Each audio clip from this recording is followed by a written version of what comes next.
आरती खरे उतारी। आ सारे ने खड़े होकर के आरती उतारना कीती है। बैठो रहो एह बारी। तुसी इस वेले इस समय तुसी बैठे ही रहे हो। जगन्नाथ को भाओ ना कीनो। तुसी जगन्नाथ दा प्रेम ही ना मन विच ग्रहण कीता, उसका भय नहीं मन विच कीता, प्रेम ही नहीं उसदे नाल कीता।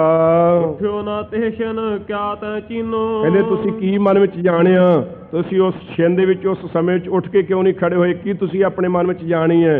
ਇਹ ਪੰਡੇ ਮਾਣ ਨਾਲ ਆ ਕੇ ਬੋਲ ਰਹੇ ਨੇ, ਅਗਿਆਨੀ ਆਪ ਹਨ ਤੇ ਕਹਿ ਸਤਿਗੁਰੂ ਜੀ ਨੂੰ ਰਹੇ ਹਨ। ਉਤ ਹੈ ਜਾਗ ਆਇਓ, ਲੋਕ ਸੁਣਿਓ ਪਰ ਲੋਕ ਸੁਣਿਓ ਭੇਦ, ਲੋਕ ਸੁਣਿਓ ਸਭ ਦਰਸ਼ਨ, संगत पारे उतारन को गुरु नानक साहिब पंथ चलायो। वाहे गुरु गुरु नानक साहिब धार के मूरत है जाग आयो। गोबिंद सिंह गुरु गात दाए के आन की आस नहीं मान राई। चात्रिक चित महूर महूराट स्वांत की गात, मोहे मैं आकार ले हो बचाई। जिस वह अमृत ज्ञान है मानक भगत वैराग, गुरु ग्रंथ साहिब उदध बंदों कर अनुराग। श्री गुरु शब्द कमाए जिन जीते पंच विकार, तिन संतन को बंदना सिर चरणन पर तार।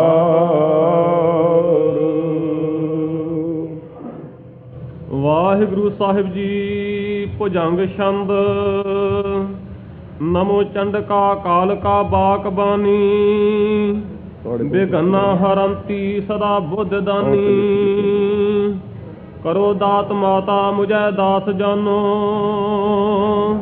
सुशंदन गुरु की कथा हाँ बखानो। भुजंग छंद। नमो चंडका काल का बाक बानी। वाहिगुरु जी का खालसा वाहिगुरु जी की फतेह। सतगुरु गरीब नवाज सच्चे पातशाह जी की साजी नवाजी हुई गुरु रूप खालसा साध संगत जीओ। धन गुरु नानक साहब सच्चे पातशाह महाराज साहब की अपार किरपा का सदका हजूर की अमृत रूप रब्बी बाणी का गुरमुख प्यारिਆਂ की अमृत रसना तो कीर्तन सरवण किया है। हुण जथे विच जो हर रोज़ कथा चल रही है, सतगुरु नानक साहब सच्चे पातशाह किरपा करके सब संसार नूं तार रहे हैं। सो आप अंतरजामी सतगुरु जी तीर्थां ते विचर के, सो पहला आप जी ने बिरजपुरी दे विच, फिर अयोध्यापुरी दे विच, फिर कांशीपुरी दे विच पवित्र उपदेश दे के ਜਿਹੜੇ ਪੰਡਤ ਲੋਕ विद्वान लोग कईयां ਝਮੇਲਿਆਂ ਦੇ ਵਿੱਚ ਫਸੇ ਹੋਏ ਸਨ, ਉਹਨਾਂ ਨੂੰ ਸਤਿਗੁਰੂ ਸੱਚੇ ਪਾਤਸ਼ਾਹ ਮਹਾਰਾਜ ਸਾਹਿਬ ਨੇ ਭਾਵ ਭਗਤੀ ਦੇ ਸਿੱਧੇ ਰਸਤੇ ਤੇ ਕਿਰਪਾ ਕਰਕੇ ਪਾਇਆ ਹੈ। ਉਹਨਾਂ ਬੇਨਤੀਆਂ ਅਨੇਕ ਪ੍ਰਕਾਰ ਦੀਆਂ ਕੀਤੀਆਂ, ਆਪਣੇ ਮਨ ਦੇ ਸ਼ੰਕੇ ਪ੍ਰਗਟ ਕੀਤੇ। ਸੱਚੇ ਪਾਤਸ਼ਾਹ ਨੇ ਉਹਨਾਂ ਨੂੰ ਯੋਗ ਉੱਤਰ ਦੇ ਕੇ ਨਿਹਾਲ ਕੀਤਾ। ਸੋ ਬੇਨਤੀ ਕੀਤੀ ਸੀ ਕਾਂਸ਼ੀ ਦੇ ਪੰਡਤਾਂ ਨੇ, ਮਹਾਰਾਜ ਅਸੀਂ ਵੇਦ ਬੜੇ ਪੜ੍ਹੇ ਹੋਏ ਹੈ, 18 ਪੁਰਾਣ, 6 ਸ਼ਾਸਤਰ, 27 ਸਿਮਰਤੀਆਂ, ਉਹਨਾਂ ਦੇ ਸਿਧਾਂਤ ਦਾ ਕਥਨ ਵੀ ਕਰਦੇ ਹਾਂ, ਜ਼ਬਾਨੀ ਯਾਦ ਵੀ ਹੈ, ਪਰ ਇਹਨਾਂ ਨੂੰ ਪੜ੍ਹ ਪੜ੍ਹਾ ਕੇ ਸਾਡੇ ਮਨ ਵਿੱਚ ਸ਼ਾਂਤੀ ਨਹੀਂ ਕਿਸੇ ਪ੍ਰਕਾਰ ਵੀ ਆਉਂਦੀ। ਹਜ਼ੂਰ ਸੱਚੇ ਪਾਤਸ਼ਾਹ ਮਹਾਰਾਜ ਸਾਹਿਬ ਨੇ ਕਿਹਾ, ਇੱਕ ਪਟੇਬਾਜ਼ੀ ਦੀ ਵਿੱਦਿਆ ਹੈ ਜੋ ਗੱਤਕੇਬਾਜ਼ੀ ਦੇ ਨਾਲ ਲੋਕ ਖੇਡਦੇ ਹਨ। ਸੋ ਇੱਕ ਹੈ ਸੂਰਮਿਆਂ ਦਾ ਉਹਨਾਂ ਹੀ ਸ਼ਸਤਰਾਂ ਦੇ ਨਾਲ ਜੰਗ ਕਰਨਾ। ਸੋ ਜਿਹੜੇ ਗੱਤਕੇਬਾਜ਼ ਪਟੇਬਾਜ਼ ਹੁੰਦੇ ਨੇ ਉਹ ਬਚਾ ਕੇ ਆਪਣਾ ਵਾਰ ਕਰਦੇ ਨੇ, ਜਿਸ ਕਰਕੇ ਅਗਲੇ ਦਾ ਅੰਗ ਕੱਟਿਆ ਵੱਢਿਆ ਜਾਂ ਟੁੱਟ ਫੱਟ ਨਾ ਜਾਵੇ।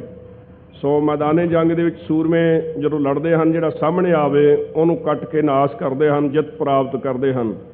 ਇਸੇ ਤਰ੍ਹਾਂ ਜਿਹੜਾ ਤੁਹਾਡਾ ਪੜ੍ਹਨਾ ਹੈ ਉਹ ਕੇਵਲ ਪੇਟ ਪਾਲਣ ਵਾਸਤੇ ਹੈ ਜਾਂ ਵਿਖਾਲੇ ਮਾਤਰ ਹੈ। ਉਹ ਜਿਵੇਂ ਗੱਤਕੇਬਾਜ਼ ਬੜੀ ਆਪਣੀ ਵਿੱਦਿਆ ਦੇ ਜੌਹਰ ਵਿਖਾਉਂਦੇ ਹਨ, ਪਰ ਇੱਕ ਦੂਜੇ ਨੂੰ ਪ੍ਰਤੱਖ ਮਾਰਦੇ ਨਹੀਂ। ਇਸੇ ਤਰ੍ਹਾਂ ਤੁਸੀਂ ਵਿੱਦਿਆ ਤਾਂ ਜ਼ਰੂਰ ਪੜ੍ਹਦੇ ਹੋ, ਪਰ ਲੋਕਾਂ ਨੂੰ ਵਿਖਾਉਣ ਵਾਸਤੇ ਅਤੇ ਆਪਣੀ ਰੋਜ਼ੀ ਵਾਸਤੇ, ਜੀਵ ਭਾਵ ਮੇਟਣ ਵਾਸਤੇ ਨਹੀਂ, ਆਪਾ ਭਾਵ ਮਾਰਨ ਵਾਸਤੇ, ਆਪਾ ਭਾਵ ਪ੍ਰਗਟ ਕਰਨ ਵਾਸਤੇ, ਆਪਣੇ ਸਰੂਪ ਦੀ ਸਾਖਿਆਸਤਾ ਵਾਸਤੇ ਨਹੀਂ, ਬਲਕਿ ਤੁਸੀਂ ਲੋਕਾਂ ਨੂੰ ਵਿਖਾਲੇ ਮਾਤਰੇ ਪੜ੍ਹਦੇ ਹੋ। ਇਹ ਤੁਹਾਡੀ ਜਿਹੜੀ ਵਿੱਦਿਆ ਹੈ ਪਟੇਬਾਜ਼ੀ ਦੀ ਵਿੱਦਿਆ ਦੀ ਨਿਆਈ ਹੈ। ਇੱਕ ਐਸਿਆਂ ਨੂੰ ਗੁਰਮੁਖ ਪਿਆਰੇ ਜਿਨ੍ਹਾਂ ਨੇ ਸੁਭਗੁਣਾ ਰੂਪੀ ਸ਼ਸਤਰ ਪਹਿਰੇ ਹੋਏ ਹਨ। ਸੈਨਾ ਸਾਰ ਸਮੂਹ ਸੂਰਜ ਤੰ ਸਨਾਹੰ ਤਨ ਨਿਮਰਤਾਹ ਆਪ ਦਾ ਗੁਣ ਗੋਬਿੰਦ ਰਮਣ ਓਟ ਗੁਰ ਸ਼ਬਦ ਕਰ ਚਰਮਣਾ ਆਰੂੜ ਤੇ ਅਸਵਰਥ ਨਾ ਕਹਿ ਬੁਝੰਤੇ ਪ੍ਰਭ ਮਾਰ ਗਏ ਵਿਚਰ ਤੇ ਨਿਰਭੈੰ ਸਤਰ ਸੈਨਾ ਤਾਇੰਤੇ ਗੋਪਾਲ ਕੀਰਤਨਾ ਹੈ। ਉਹ ਗੁਰੂ ਕੇ ਪਿਆਰੇ ਆਪਣੇ ਸਭ ਤੋਂ ਵੱਡਾ ਦੁਸ਼ਮਣ ਜਿਹੜਾ ਅਗਿਆਨ ਹੈ ਉਹਨੂੰ ਮਾਰ ਲੈਂਦੇ ਹਨ। ਉਸ ਦੇ ਨਾਲ ਜਿਹੜਾ ਕਾਮ ਕ੍ਰੋਧ ਲੋਭ ਮੋਹ ਹੰਕਾਰ ਹਨ ਉਹਨਾਂ ਦੇ ਜਰਨੈਲ ਉਹਨਾਂ ਨੂੰ ਵੀ ਮਾਰ ਲੈਂਦੇ ਹਨ। ਬਾਕੀ ਆਸਰੀ ਸੰਪਦਾ ਸਬਦ ਸਪਰਸ ਰੂਪ ਰਸ ਗੰਧ ਵਿਸ਼ੇ ਵਿਕਾਰ ਸੰਕਲਪ ਵਿਕਲਪ ਆਸਾ ਤ੍ਰਿਸ਼ਨਾ ਆਦਿਕ ਉਹਨਾਂ ਸਾਰਿਆਂ ਨੂੰ ਉਹ ਸਮੇਟ ਕੇ ਸਮਾਪਤ ਕਰਦੇ ਹਨ। ਉਹ ਮਨ ਨੂੰ ਜਿੱਤ ਕਰਕੇ ਅਗਿਆਨ ਸ਼ਤਰੂ ਨੂੰ ਜਿੱਤ ਕਰਕੇ ਸਾਰੇ ਸੰਸਾਰ ਦੇ ਵਿੱਚ ਉਹ ਸੂਰਮੇ ਤੇ ਯੋਧੇ ਬਲੀ ਕਹਾਉਂਦੇ ਹਨ। ਸੋ ਉਹਨਾਂ ਦਾ ਨਾਮ ਅਸਲ ਸੂਰਮੇ ਹੈ।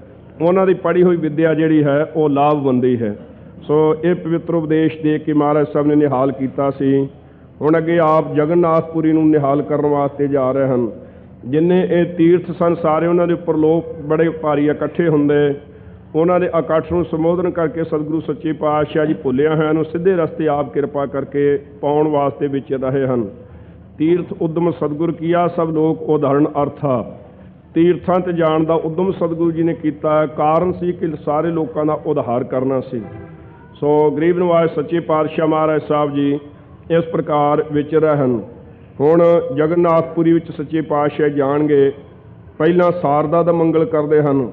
ਨਮੋ ਚੰਡਕਾ ਬੜੇ ਭਾਰੀ ਚੰਡੀ ਤਿੱਖੇ ਸੁਭਾਅ ਵਾਲੀ ਕਾਲਕਾ ਕਾਲੀ ਰੂਪ ਜਿਸ ਦਾ ਨਾਮ ਹੈ ਬਾਕਬਾਨੀ ਹੇ ਸੁਰਸਤੀ ਰੂਪ ਬਿਘਨਾ ਹਰੰਤੀ ਸਾਰੇ ਜਿਹੜੇ ਕਵਿਤਾ ਰਚਨ ਦੇ ਵਿੱਚ ਵਿਘਨ ਹਨ ਉਹਨਾਂ ਸਾਰਿਆਂ ਨੂੰ ਨਾਸ਼ ਕਰਨ ਵਾਲੀ ਹੈ। ਸਦਾ ਬੁੱਧ ਦਾਨੀ ਸਦਾ ਵਾਸਤੇ ਸੋਹਣੀ ਬੁੱਧ ਦੇ ਦੇਣ ਵਾਲੀ ਹੈ। ਸੋ ਇਸ ਪ੍ਰਕਾਰ ਨਮੋ ਚੰਡਕਾ ਕਾਲਕਾ ਬਾਕਬਾਨੀ ਸਤਿਗੁਰੂ ਸੱਚੇ ਪਾਤਸ਼ਾਹ ਮਹਾਰਾਜ ਸਾਹਿਬ ਸ੍ਰੀ ਗੁਰੂ ਗ੍ਰੰਥ ਸਾਹਿਬ ਜੀ ਦੀ ਬਾਣੀ ਜੋ ਸਤਿਗੁਰੂ ਗਰੀਬ ਨਿਵਾਜ ਸੱਚੇ ਪਾਤਸ਼ਾਹ ਦੇ ਆਪਣੇ ਸ੍ਰੀਮੁਖ ਵਾਕ ਹਨ ਜੋ ਆਪ ਜੀ ਨੇ ਆਪਣੀ ਪਵਿੱਤਰ ਰਸਨਾ ਤੋਂ ਆਪ ਉਚਾਰੇ ਹੋਏ ਨੇ। ਜੋ ਸਤਿਗੁਰੂ ਕੀ ਬਾਣੀ ਸਤ ਸਤ ਕਰ ਜਾਣੋ ਗੁਰ ਸਿੱਖੋ ਹਰ ਕਰਤਾ ਆਪ ਮੋਹੋਂ ਕਢਾਏ। ਸਤਿਗੁਰੂ ਜੀ ਦੀ ਬਾਣੀ ਨੂੰ ਨਿਸ਼ਚੇ ਕਰਕੇ ਸੱਚੀ ਸੱਚੀ ਕਰਕੇ ਜਾਣੋ ਹੋਏ ਗੁਰੂ ਕੇ ਪਿਆਰਿਓ। ਅਕਾਲ ਪੁਰਖ ਆਪ ਸਤਿਗੁਰੂ ਜੀ ਦੀ ਰਸਨਾ ਤੋਂ ਅੰਮ੍ਰਿਤ ਰੂਪ ਬਾਣੀ ਕਢਾਉਂਦੇ ਹਨ ਪ੍ਰਗਟ ਕਰਾਉਂਦੇ ਹਨ। ਸੋ ਜਿਹੜੀ ਬਾਣੀ ਸਤਿਗੁਰੂ ਜੀ ਨੇ ਆਪ ਉਚਾਰਨ ਕੀਤੀ ਹੈ ਧੁਰ ਕੀ ਬਾਣੀ ਸੱਚੀ ਬਾਣੀ ਬਾਣੀਆਂ ਸਿਰ ਬਾਣੀ। ਸੋ ਐਸੀ ਜਿਹੜੀ ਬਾਣੀ ਹੈ ਮਹਾਂਪੁਰਖ ਕੀ ਬਾਣੀ ਅਕਾਲ ਪੁਰਖ ਦੀ ਬਾਣੀ ਮਹਾਂਪੁਰਖਨ ਕੀ ਬਾਣੀ। ਮਹਾਂਪੁਰਖਨ ਸਤਿਗੁਰਾਂ ਦਾ ਵਾਚਕ ਹੈ ਮਹਾਂਪੁਰਖ ਅਕਾਲ ਪੁਰਖ ਦਾ ਵਾਚਕ ਹੈ। ਇਸ ਪ੍ਰਕਾਰ ਉਹਨਾਂ ਨੇ ਜਿਹੜੀ ਸੱਚੀ ਬਾਣੀ ਹੈ ਆਪਣੇ ਪਵਿੱਤਰ ਸ੍ਰੀ ਮੁਖ ਵਾਕ ਜਿਹੜੇ ਕਾਲ ਕਾ ਸਾਰੇ ਕਾਲ ਦਾ ਵੀ ਕਾਲ ਕਰਨ ਵਾਲੀ ਗੁਰੂ ਕੀ ਬਾਣੀ ਹੈ। ਜਿਹੜਾ ਗੁਰੂ ਕਾ ਸਿੱਖ ਬਾਣੀ ਪੜ੍ਹਨ ਵਾਲਾ ਹੈ ਕਾਲ ਨਹੀਂ ਉਹਦੇ ਨੇੜੇ ਆ ਸਕਦਾ। ਸੋ ਉਹ ਗੁਰੂ ਕੇ ਪਿਆਰੇ 84 ਦੇ ਗੇੜੇ ਤੋਂ ਵੱਜ ਜਾਂਦੇ ਹਨ। ਜਮਦੂਤ ਨਹੀਂ ਉਹਨਾਂ ਦੇ ਨੇੜੇ ਆ ਸਕਦੇ। ਨਾਮ ਸੁਣੇ ਜਮ ਦੂਰੋਂ ਭਾਗੈ ਮਤ ਮਾਰਿਆ ਹਰ ਜੀਉ ਬੇਪਰਵਾਹਾ ਹੈ। ਚੰਡਕਾ ਜਿਹੜਾ ਚੰਡ ਤਿੱਖਾ ਅਪਰੋਖ ਗਿਆਨ ਹੈ ਜਿਸ ਕਰਕੇ ਸਾਰੀ ਆਸਰੀ ਸੰਪਦਾ ਨੂੰ ਚੰਡ ਦੇਣਾ ਹੈ ਕੱਟ ਦੇਣਾ ਹੈ ਨਾਸ਼ ਕਰ ਦੇਣਾ ਹੈ। ਐਸੇ ਅਪਰੋਖ ਗਿਆਨ ਦੇ ਦੇਣ ਵਾਲੀ ਸੋ ਅਗਿਆਨ ਆਦਿਕ ਦਾ ਕਾਲ ਕਰਨ ਵਾਲੀ ਧੁਰ ਕੀ ਬਾਣੀ ਸਤਿਗੁਰੂ ਸੱਚੇ ਪਾਤਸ਼ਾਹ ਦੇ ਵਾਕ ਸ੍ਰੀ ਮੁਖ ਵਾਕ ਰੂਪ ਐਸੀ ਧੁਰ ਕੀ ਬਾਣੀ ਤੈਨੂੰ ਨਮਸਕਾਰ ਹੈ। ਮੱਥਾ ਟੇਕਦੇ ਹਾਂ ਸ੍ਰੀ ਗੁਰੂ ਗ੍ਰੰਥ ਸਾਹਿਬ ਜੀ ਦੀ ਅੰਮ੍ਰਿਤ ਰੂਪ ਬਾਣੀ ਨੂੰ। ਪਹਿਲਾਂ ਬਿਘਨਾ ਹਰੰਤੀ ਸਦਾ ਬੁੱਧ ਦਾਨੀ ਸਾਰੇ ਪ੍ਰਕਾਰ ਦੇ ਵਿਘਨਾਂ ਨੂੰ ਨਾਸ਼ ਕਰਨ ਵਾਲੀ ਗੁਰੂ ਕੀ ਬਾਣੀ ਹੈ। ਵਿਘਨ ਕੋ ਲਾਗਤਾ ਗੁਰ ਪਹਿ ਅਰਦਾਸ ਜਿੰਨੇ ਵਿਘਨ ਹਨ ਕਖਾਏ ਦੋਸ਼ ਆਦਿਕ ਰਾਗ ਦਵਾਇਖ ਸ਼ਬਦ ਸਪਰਸ ਰੂਪ ਰਸ ਗੰਧ ਸੰਕਲਪ ਵਿਕਲਪ ਫੁਰਨੇ ਜਿਹੜੇ ਮਨ ਨੂੰ ਇਕਾਗਰ ਨਹੀਂ ਹੋਣ ਦਿੰਦੇ ਜਿਹੜੇ ਪਰਮੇਸ਼ਰ ਦੇ ਸਰੂਪ ਦੀ ਸਿਖਿਆਤਤਾ ਦੇ ਵਿੱਚ ਵਿਘਨਕਾਰੀ ਹਨ ਉਹਨਾਂ ਸਾਰਿਆਂ ਵਿਘਨਾਂ ਨੂੰ ਹਰੰਤੀ ਨਾਸ਼ ਕਰਨ ਵਾਲੀ ਹੈ ਗੁਰੂ ਕੀ ਬਾਣੀ। ਸਦਾ ਵਾਸਤੇ ਆਤਮ ਵਿਸ਼ੈਣੀ ਬੁੱਧ ਦੇ ਦਾਨੀ ਦੇਣ ਵਾਲੀ ਹੈ। ਸੋ ਜਿਹੜੀ ਊਤਮ ਮਤ ਮੇਰਾ ਹਿਰਦੈ ਤੂੰ ਆਓ ਧਿਆਵੋਂ ਗਾਵੋਂ ਗੁਣ ਗੋਬਿੰਦਾ ਅਤ ਪ੍ਰੀਤਮ ਮੋਹ ਲਾਗੈ ਨਾਓ। ਸਦਾ ਵਾਸਤੇ ਆਤਮ ਵਿਸ਼ੈਣੀ ਬੁੱਧ ਦਾ ਦਾਨ ਦੇਣ ਵਾਲੀ ਗੁਰੂ ਕੀ ਬਾਣੀ ਐਸੀ। ਕਰੋ ਦਾਤ ਮਾਤਾ ਮੁਝੈ ਦਾਸ ਜਾਨੋ ਮੈਨੂੰ ਦਾਸ ਜਾਣ ਕਰਕੇ ਇਹ ਸਤਿਗੁਰੂ ਜੀ ਦੀ ਬਾਣੀ ਮਾਤਾ ਪਿਤਾ ਰੂਪ ਸੋ ਮਸਤ ਕਰਨ ਵਾਲੀ ਆਪਣੇ ਸਰੂਪ ਦੇ ਆਨੰਦ ਦੇ ਵਿੱਚ ਮਾਤਾ ਮਾਤਬਰ ਇਤਬਾਰ ਕਰਨੇ ਯੋਗ ਸਾਰਿਆਂ ਦੇ ਬਾਣੀ। ਸੋ ਸਾਡੇ ਤੇ ਇਹ ਦਾਤ ਬਖਸ਼ਿਸ਼ ਕਰੋ ਆਪਣਾ ਸੇਵਕ ਜਾਣ ਕਰਕੇ ਮੇਰੇ ਤਾਈ ਸੋ ਛੰਦੰ ਗੁਰੂ ਕੀ ਕਥਾ ਹਾਂ ਬਖਾਨੋ। ਜਿਹੜੀ ਗੁਰੂ ਕੀ ਅੰਮ੍ਰਿਤ ਰੂਪ ਕਥਾ ਹੈ ਸੋ ਛੰਦ ਸੁਤੰਤਰਤਾ ਦੇ ਨਾਲ ਅਸੀਂ ਉਚਾਰਨਾ ਕਰੀਏ, ਨਿਰਵਿਘਨਤਾ ਸਹਿਤ ਉਚਾਰਨਾ ਕਰੀਏ, ਸੁਤੰਤਰ ਹੋ ਕਰਕੇ। ਸੋ ਸੋਹਣੇ ਛੰਦਾਬੰਦੀ ਦੇ ਵਿੱਚ ਅਸੀਂ ਉਚਾਰਨਾ ਕਰੀਏ, ਛੰਦਬੰਦ ਸੋਹਣੇ ਹੋਣ, ਸੋਹਣੀ ਕਵਿਤਾ ਦੇ ਵਿੱਚ ਇਸ ਪ੍ਰਕਾਰ ਅਸੀਂ ਉਚਾਰਨਾ ਕਰੀਏ, ਕੋਈ ਰੁਕਾਵਟ ਨਾ ਕਿਸੇ ਪ੍ਰਕਾਰ ਦੀ ਪਵੇ, ਅਟਪਟੀ ਜੀ ਕਵਿਤਾ ਨਾ ਹੋਵੇ। ਸੋ ਅਰਥ ਠੀਕ ਉਸ ਦੇ ਫੁਰਨ ਚੰਗੀ ਤਰ੍ਹਾਂ ਬਣਨ, ਐਸੀ ਜਿਹੜੀ ਸੁਤੰਤਰ ਬਾਣੀ ਹੈ, ਸੁਤੰਤਰ ਕਵਿਤਾ ਰਚਨ ਦਾ ਇਹ ਵਾਰ ਦੇਣਾ ਕਰੋ, ਸੋਹਣੀ ਛੰਦਾਬੰਦੀ ਦੇ ਵਿੱਚ ਉਚਾਰਨਾ ਕਰੀਏ। ਸ੍ਰੀ ਬਾਲਾ ਸੰਦਰਵਾਚ ਚੌਪਈ ਸੁਨ ਸ਼੍ਰੀ ਅੰਗਦ ਕਥਾ ਰਸਾਲਾ। ਸ੍ਰੀ ਬਾਲਾ ਜੀ ਸੰਧੂ ਗੋਤ ਵਾਲੇ ਕਥਨ ਕਰਦੇ ਹਨ ਚੌਪਈ ਦੇ ਵਿੱਚ, ਸੁਣੋ ਸ੍ਰੀ ਗੁਰੂ ਅੰਗਦ ਦੇਵ ਸਾਹਿਬ ਮਹਾਰਾਜ ਸਾਹਿਬ ਜੀ ਦੀ ਜੀ ਸਤਿਗੁਰੂ ਨਾਨਕ ਸਾਹਿਬ ਦੀ ਕਥਾ ਬੜੀ ਭਾਰੀ ਰਸਾਲਾ ਸੁੰਦਰ ਹੈ ਜੋ। ਆਗੇ ਗਮਨੇ ਬਹੁਰ ਕਿਰਪਾਲਾ। ਕਿਰਪਾਲੂ ਗੁਰੂ ਨਾਨਕ ਸਾਹਿਬ ਸੱਚੇ ਪਾਤਸ਼ਾਹ ਜੀ ਫਿਰ ਅੱਗੇ ਚੱਲ ਪਏ ਕਾਸ਼ੀ ਦੇ ਵਿੱਚੋਂ, ਜਗਨਨਾਥ ਕੋ ਜਹ ਅਸਥਾਨਾ। ਜਿੱਥੇ ਜਗਨਨਾਥ ਦਾ ਸਥਾਨ ਬਣਿਆ ਹੋਇਆ ਹੈ, ਤਹਾਂ ਜਾਏ ਪਹੁੰਚੇ ਗਤ ਦਾਨਾ। ਮੁਕਤੀ ਦੇ ਦੇਣ ਵਾਲੇ ਸਤਿਗੁਰੂ ਸੱਚੇ ਪਾਤਸ਼ਾਹ ਜੀ ਉੱਥੇ ਜਾ ਪਹੁੰਚੇ। ਹਰ ਮੰਦਰ ਕੇ ਦਰ ਪਰ ਜਾਈ। ਜਿਹੜਾ ਉੱਥੇ ਮੰਦਰ ਬਣਿਆ ਹੋਇਆ ਸੀ ਹਰਮੰਦਰ, ਉਹਦੇ ਦਰਵਾਜ਼ੇ ਉੱਪਰ ਜਾ ਕਰਕੇ ਬੈਠੇ ਕਿਤਕ ਕਾਲ ਤੇ ਥਾਈ। ਕਿਤਨਾ ਕੁ ਸਮਾਂ ਮਹਾਰਾਜ ਸਾਹਿਬ ਜੀ ਉੱਥੇ ਜਾ ਕੇ ਟਿਕੇ। ਇਸ ਵੇਲੇ ਤੋਂ ਪਿਛਲਾ ਸਮਾਂ ਸੀ, ਹੋਰ ਥੋੜਾ ਜਿਹਾ ਦਿਨ ਦਾ ਦੁਬਾਰਾ ਸਮਾਂ ਸੀ ਜਦੋਂ ਮਹਾਰਾਜ ਸਾਹਿਬ ਜੀ ਉੱਥੇ ਗਏ। ਸੰਧਿਆ ਕਾਲ ਪਹੁੰਚਿਓ ਜਬ ਹੀ। ਸੋ ਜਦੋਂ ਸੰਧਿਆ ਦਾ ਸਮਾਂ ਆ ਕੇ ਪਹੁੰਚਿਆ, ਸੰਧਿਆ ਮਲਾਪ ਦਾ ਨਾਮ ਹੁੰਦਾ ਸੰਧ। ਸੋ ਰਾਤ ਦਾ ਆਰੰਭ ਤੇ ਦਿਨ ਦੀ ਸਮਾਪਤੀ, ਇਹ ਜਿਹੜਾ ਵਿਚਲਾ ਸਮਾਂ ਇਹਨੂੰ ਸੰਧੀ ਕਹੀਦਾ ਹੈ। ਸੰਧਿਆ ਦਾ ਸਮਾਂ। ਇੱਕ ਦੁਪਹਿਰੇ ਸੰਧੀ ਹੁੰਦੀ ਹੈ, ਉਹ ਹੈ ਪਹਿਲਾ ਦਿਨ ਦਾ ਪਹਿਲੇ ਹਿੱਸੇ ਦੀ ਸਮਾਪਤੀ ਤੇ ਮਗਰਲੇ ਹਿੱਸੇ ਦਾ ਆਰੰਭ, ਉਹ ਠੀਕ 12 ਵਜੇ ਦੁਪਹਿਰੇ। ਇੱਕ ਅੰਮ੍ਰਿਤ ਵੇਲੇ ਹੈ ਜਦੋਂ ਸੂਰਜ ਚੜ੍ਹਦਾ, ਉਸ ਮੌਕੇ ਤੇ ਦਿਨ ਦਾ ਆਰੰਭ ਤੇ ਰਾਤ ਦੀ ਸਮਾਪਤੀ। ਇਹ 3 ਟਾਈਮ ਤੇ ਸੰਧਿਆ ਕੀਤੀ ਜਾਂਦੀ ਹੈ। ਸੋ ਸ਼ਾਮ ਦਾ ਮੌਕਾ ਸੀ, ਉਸ ਮੌਕੇ ਜਦੋਂ ਆਪਣੇ ਸ਼ਾਮ ਦਾ ਸਮਾਂ ਆ ਪਹੁੰਚਾ। ਸਭ ਪੰਡੇ ਮਿਲ ਆਏ ਤਬ ਹੀ। ਸਾਰੇ ਜਿਹੜੇ ਪੰਡੇ ਸਨ ਮਿਲ ਕਰਕੇ, ਉੱਥੋਂ ਦੇ ਮਜੌਰ ਆਦਿਕ ਤੇ ਪੁਜਾਰੀ ਤੇ ਬਾਕੀ ਦੇ ਵੀ ਜਿਹੜੇ ਉਪਾਸਕ ਸਨ ਮਿਲ ਕਰਕੇ ਉੱਥੇ ਆਏ। ਕਰਨੇ ਲੱਗੇ ਆਰਤੀ ਤਹਿਵਾਰ। ਉੱਥੇ ਆਰਤੀ ਕਰਨ ਲੱਗੇ ਸਨ। ਜਗਨਨਾਥ ਕੋ ਮੰਦਰ ਜਹਵਾਰ। ਜਿੱਥੇ ਜਗਨਨਾਥ ਦਾ ਮੰਦਰ ਸੀ ਉੱਥੇ ਆਰਤੀ ਕਰਨ ਲੱਗੇ। ਉਹਦਾ ਅੱਗੇ ਤਰੀਕਾ ਦੱਸਣਗੇ। ਸ਼੍ਰੀ ਗੁਰ ਬੈਠੇ ਰਹੇ ਅਡੋਲਾ।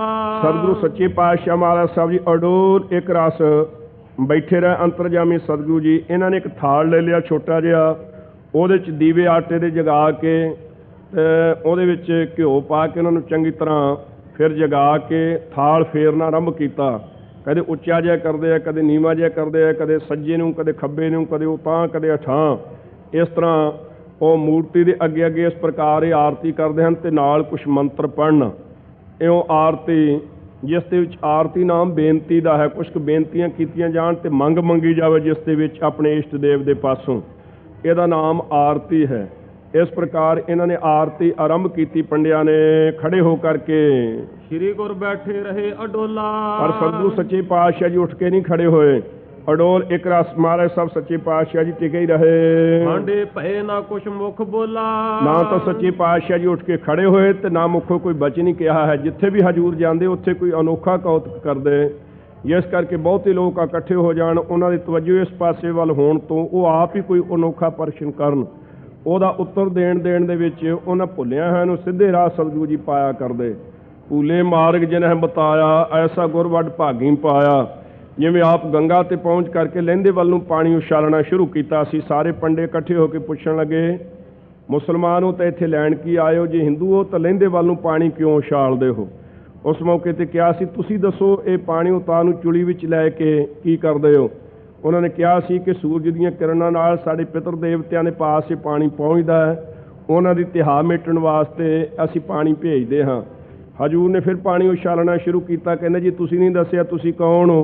ਕਹਿਣ ਲੱਗੇ ਅਸੀਂ ਕਰਤਾਰਪੁਰ ਸਾਹਿਬ ਤੋਂ ਆਏ ਹਾਂ, ਦਰਿਆ ਦੇ ਕਿਨਾਰੇ ਤੇ ਉਹ ਧਰਤੀ ਹੈ ਸਾਡੀ। ਸੋ ਮੀਂਹ ਦਾ ਪਾਣੀ ਉੱਥੇ ਠਹਿਰਦਾ ਨਹੀਂ, ਸੋ ਬੜੀ ਔੜ ਲੱਗੀ ਹੋਈ ਹੈ, ਅਸੀਂ ਆਪਣੀ ਖੇਤੀ ਨੂੰ ਇੱਥੋਂ ਪਾਣੀ ਭੇਜ ਰਹੇ ਹਾਂ। ਕਹਿੰਦੇ ਜੀ ਤੁਸੀਂ ਡਾਢੇ ਹੀ ਮਸਤਾਨੇ ਹੋ, ਇੱਥੋਂ ਤੁਹਾਡਾ ਪਾਣੀ ਭਲਾ ਐਡੀ ਦੂਰ ਕਿਵੇਂ ਪਹੁੰਚ ਜਾਵੇਗਾ? ਹਜੂਰ ਕਹਿਣ ਲੱਗੇ ਪੰਡਿਓ ਧੱਕਾ ਨਾ ਕਰੋ, ਤਿੰਗੋ ਜੋਰੀ ਨਾ ਸਾਡੇ ਨਾਲ ਕਰੋ, ਤੁਸੀਂ ਦੱਸੋ ਤੁਹਾਡੇ ਪਿੱਤਰ ਕਿੰਨੇ ਉੱਚੇ ਨੇ? ਕਹਿੰਦੇ ਜੀ ਕਈ ਲੱਖਾਂ ਮੀਲ ਉਤਾਂ ਨੂੰ ਉੱਚੇ। ਤੇ ਫਿਰ ਪਾਣੀ ਤੁਹਾਡਾ ਕਿਵੇਂ ਜਾਂਦਾ? ਕਹਿੰਦੇ ਜੀ ਸੂਰਜ ਦੀਆਂ ਕਿਰਨਾਂ ਨਾਲ। ਹਜੂਰ ਕਹਿਣ ਲੱਗੇ ਤੁਹਾਡਾ ਬੁੱਕ ਵਿੱਚ ਜਾਂ ਚੁਲੀ ਵਿੱਚ ਲਿਆ ਹੋਇਆ ਪਾਣੀ ਸੂਰਜ ਦੀ ਕਿਰਨ ਦੇ ਨਾਲ ਲੱਖਾਂ ਮੀਲ ਉਤਾਂਹ ਨੂੰ ਜਾ ਸਕਦਾ ਹੈ ਬਿਨਾਂ ਕਿਸੇ ਰਾਹ ਤੋਂ, ਕੇਵਲ ਸੂਰਜ ਦੀ ਕਸ਼ਿਸ਼ ਦੇ ਨਾਲ। ਤੇ ਸਾਡਾ ਇਹ ਅੰਜੁਲ ਦੇ ਨਾਲ, ਬੁੱਕ ਦੇ ਨਾਲ ਉਛਾਲਿਆ ਹੋਇਆ ਪਾਣੀ ਕੇਵਲ ਇੱਥੋਂ 300 ਕੋਹ ਤੇ ਧਰਤੀ ਦੇ ਉੱਪਰ ਨਿਵਾਣ ਵੱਲ ਨੂੰ ਪਾਣੀ ਨਹੀਂ ਜਾ ਸਕਦਾ। ਇਹ ਕੀ ਕਾਰਨ ਹੈ? ਉਸੇ ਗੰਗਾ ਵਿੱਚੋਂ ਪਾਣੀ ਅਸੀਂ ਉਛਾਲ ਰਹੇ ਹਾਂ, ਉਸੇ ਗੰਗਾ ਵਿੱਚੋਂ ਪਾਣੀ ਤੁਸੀਂ ਆਪਣੇ ਪਿਤਰ ਦੇਵਤਿਆਂ ਨੂੰ ਦਿੰਦੇ ਹੋ।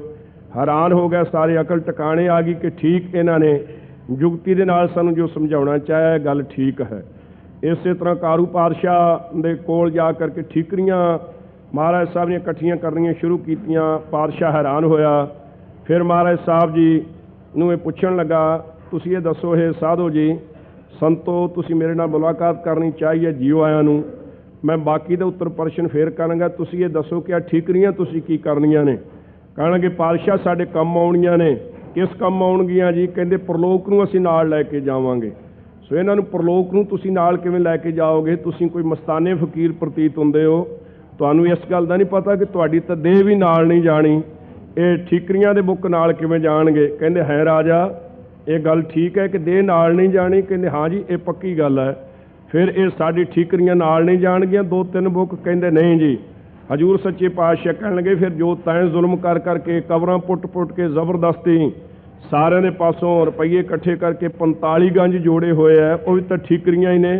ਉਹ ਦੱਸ ਤੇਰੇ 45 ਗੰਜ ਕਿਵੇਂ ਨਾਲ ਜਾਣਗੇ ਜਿਹੜੇ ਤੂੰ ਜ਼ੁਲਮ ਕਰ ਕਰਕੇ ਇਕੱਠੇ ਕੀਤੇ ਹੋਏ ਆ? ਸਮਝ ਆ ਗਈ ਉਸ ਮੌਕੇ ਤੇ। ਸੋ ਬੇਨਤੀ ਕਰਨ ਲੱਗਾ, ਹੇ ਸੱਚੇ ਪਾਤਸ਼ਾਹ ਹੁਣ ਮੈਨੂੰ ਆਗਿਆ ਦਿਓ, ਮੈਨੂੰ ਸਮਝ ਆ ਗਈ ਹੈ। ਹਜ਼ੂਰ ਨੇ ਕਹਿ ਕੇ ਗਰੀਬਾਂ ਨੂੰ ਉਹ ਵੰਡਾ ਦਿੱਤਾ ਸੀ। ਇਉਂ ਜਿੱਥੇ ਵੀ ਜਾਂਦੇ ਸੱਚੇ ਪਾਤਸ਼ਾਹ ਕੋਈ ਅਨੋਖਾ ਕੌਤਕੀ ਕਰਦੇ। ਇੱਥੇ ਪੰਡੇ ਉੱਠ ਕੇ ਆਰਤੀ ਕਰ ਰਹੇ ਨੇ, ਸੱਚੇ ਪਾਤਸ਼ਾਹ ਬੈਠੇ ਰਹੇ ਔਰ ਮੁੱਖੋਂ ਵੀ ਕੋਈ ਬਚਨ ਨਹੀਂ ਕਿਹਾ ਤਾਂ ਕਿ ਇਹਨਾਂ ਦੀ ਤਵੱਜੋ ਇਸ ਪਾਸੇ ਵੱਲ ਹੋਵੇ, ਧਿਆਨ ਇਸ ਪਾਸੇ ਵੱਲ ਹੋਵੇ ਤੇ ਇਹਨਾਂ ਨੂੰ ਉਪਦੇਸ਼ ਦੇਈਏ। ਤੇਸ਼ਨ ਪੰਡੇ ਰਿਸ ਔਰ ਧਾਰੀ, ਉਸ ਮੌਕੇ ਤੇ ਪੰਡਿਆਂ ਨੇ ਬੜੀ ਨਾਰਾਜ਼ਗੀ ਹਿਰਦੇ ਵਿੱਚ ਧਾਰਨਾ ਕੀਤੀ। ਸਮੀਪ ਅੰਗਰਾ ਉਚਾਰੀ, ਮਹਾਰਾਜ ਸਾਹਿਬ ਦੇ ਪਾਸ ਆ ਕਰਕੇ ਇਉਂ ਬਚਨ ਕਹੇ, ਉਹ ਹੈ ਤੂੰ ਕਿਸ ਥਲ ਤੇ ਆਇਓ? ਕੌਣ ਹੋ ਤੁਸੀਂ, ਕਿਸ ਥਾਂ ਤੋਂ ਆਇਓ? ਸਤਿਗੁਰੂ ਸੱਚੇ ਪਾਤਸ਼ਾਹ ਜੀ ਇਸੇ ਤਰ੍ਹਾਂ ਹੀ ਮੱਕੇ ਵੱਲ ਵੀ ਚਰਨ ਕਰਕੇ ਪਾਏ ਸਨ। ਸੋ ਗਰੀਬ ਨਵਾਜ਼ ਸੱਚੇ ਪਾਤਸ਼ਾਹ ਜੀ ਮੱਕੇ ਵੱਲ ਪੈਰ ਪਸਾਰ ਕੇ ਜਦੋਂ ਪਏ ਤਾਂ ਉਸ ਮੌਕੇ ਤੇ ਜੀਵਨ ਜਿਹੜਾ ਸੀ ਮਜੌਰ ਉਹ ਆਇਆ ਸੀ। ਜੀਵਨ ਮਾਰੀ ਲੱਤ ਦੇ ਕਿਹੜਾ ਸੁੱਤਾ ਕੁਫਰ ਕੁਫਾਰੀ, ਲੱਤ ਆ ਕੇ ਮਹਾਰਾਜ ਸਾਹਿਬ ਨੇ ਮਾਰਨਾ ਕੀਤੀ। ਕੌਣ ਹੋ ਤੁਸੀਂ? ਕਾਫਰ। ਸੋ ਧਰਮ ਤੁਸੀਂ ਨੇ, ਕੌਣ ਇੱਥੇ ਆ ਕੇ ਸੁੱਤੇ ਹੋ ਤੁਸੀਂ? ਹਜ਼ੂਰ ਸੱਚੇ ਪਾਤਸ਼ਾਹ ਨੇ ਕਿਹਾ ਥੱਕੇ ਹੋਏ ਸੀ, ਪਤਾ ਨਹੀਂ ਲੱਗਾ ਕਿਸ ਪਾਸੇ ਵੱਲ ਨੂੰ ਚਰਨ ਹੋ ਗਿਆ, ਤੁਹਾਡੇ ਕਾਬੇ ਵੱਲ ਨੂੰ ਹੋਇਆ ਤੇ ਜਿੱਧਰ ਤੁਹਾਡਾ ਕਾਬਾ ਨਹੀਂ ਉਸ ਪਾਸੇ ਵੱਲ ਸਾਡੇ ਚਰਨ ਕਰਦੇ ਹੋ। ਤਾਂ ਟੰਗੋਂ ਪਕੜ ਘਸੀਟਿਆ। ਠੇਠ ਪੰਜਾਬੀ ਵਿੱਚ ਭਾਈ ਸਾਹਿਬ ਜੀ ਨੇ ਇਹ ਪੰਕਤੀ ਉਚਾਰੀ ਹੈ, ਲੱਤੋਂ ਫੜ ਕੇ ਮਹਾਰਾਜ ਸਾਹਿਬ ਜੀ ਨੂੰ ਘਸੀਟਣਾ ਕੀਤਾ। ਤੋਹਿਆ ਜਦੋਂ ਫਿਰਿਆ ਮੱਕਾ ਕਲਾ ਦਿਖਾਰੀ, ਸ਼ਕਤੀ ਵਿਖਾਈ ਹੈ, ਕਰਾਮਾਤ ਵਿਖਾਈ ਹੈ ਸੱਚੇ ਪਾਤਸ਼ਾਹ ਜੀ ਨੇ। ਮੱਕੇ ਦਾ ਤਹੁਲਰ ਮਕਾਨ ਉਸੇ ਤਰ੍ਹਾਂ ਨਾਲ ਫਿਰਿਆ ਹੈ।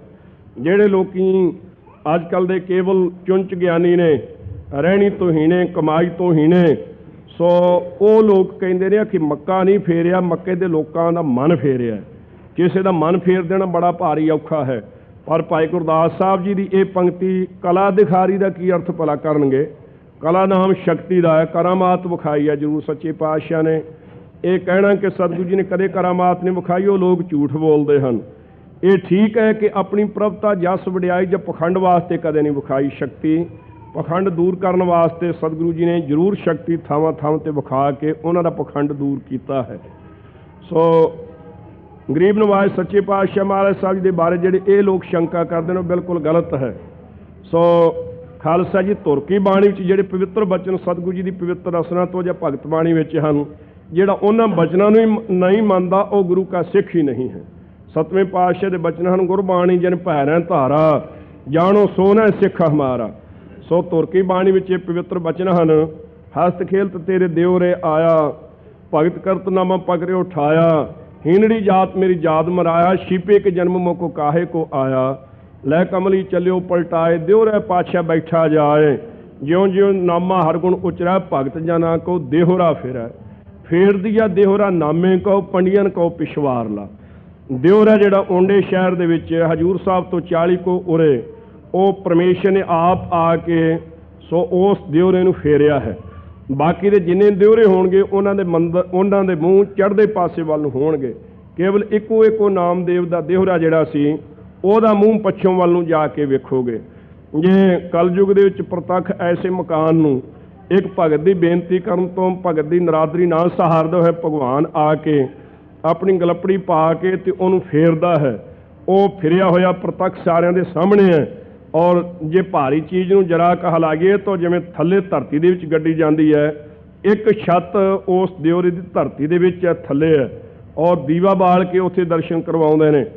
ਸੋ ਉੱਥੇ ਜਾ ਕੇ ਚੰਗੀ ਤਰ੍ਹਾਂ ਵੇਖਿਆ ਮਹਾਂਪੁਰਖਾਂ ਦੇ ਨਾਲ ਵੀ ਤੇ ਮਗਰੋਂ ਵੀ ਇੱਕ ਵਾਰੀ ਉਹ ਵੇਖ ਲਓ ਉਸ ਦਿਓਰੇ ਦਾ ਮੂੰਹ ਪੱਛੋਂ ਵੱਲ ਨੂੰ ਹੈ, ਨਹੀਂ ਤਾਂ ਕਿਸੇ ਦਿਓਰੇ ਦਾ ਮੂੰਹ ਪੱਛੋਂ ਵੱਲ ਨੂੰ ਕਦੇ ਨਹੀਂ ਹੋਵੇਗਾ ਸਿਵਾਏ ਉਸ ਮੰਦਿਰ ਦੇ।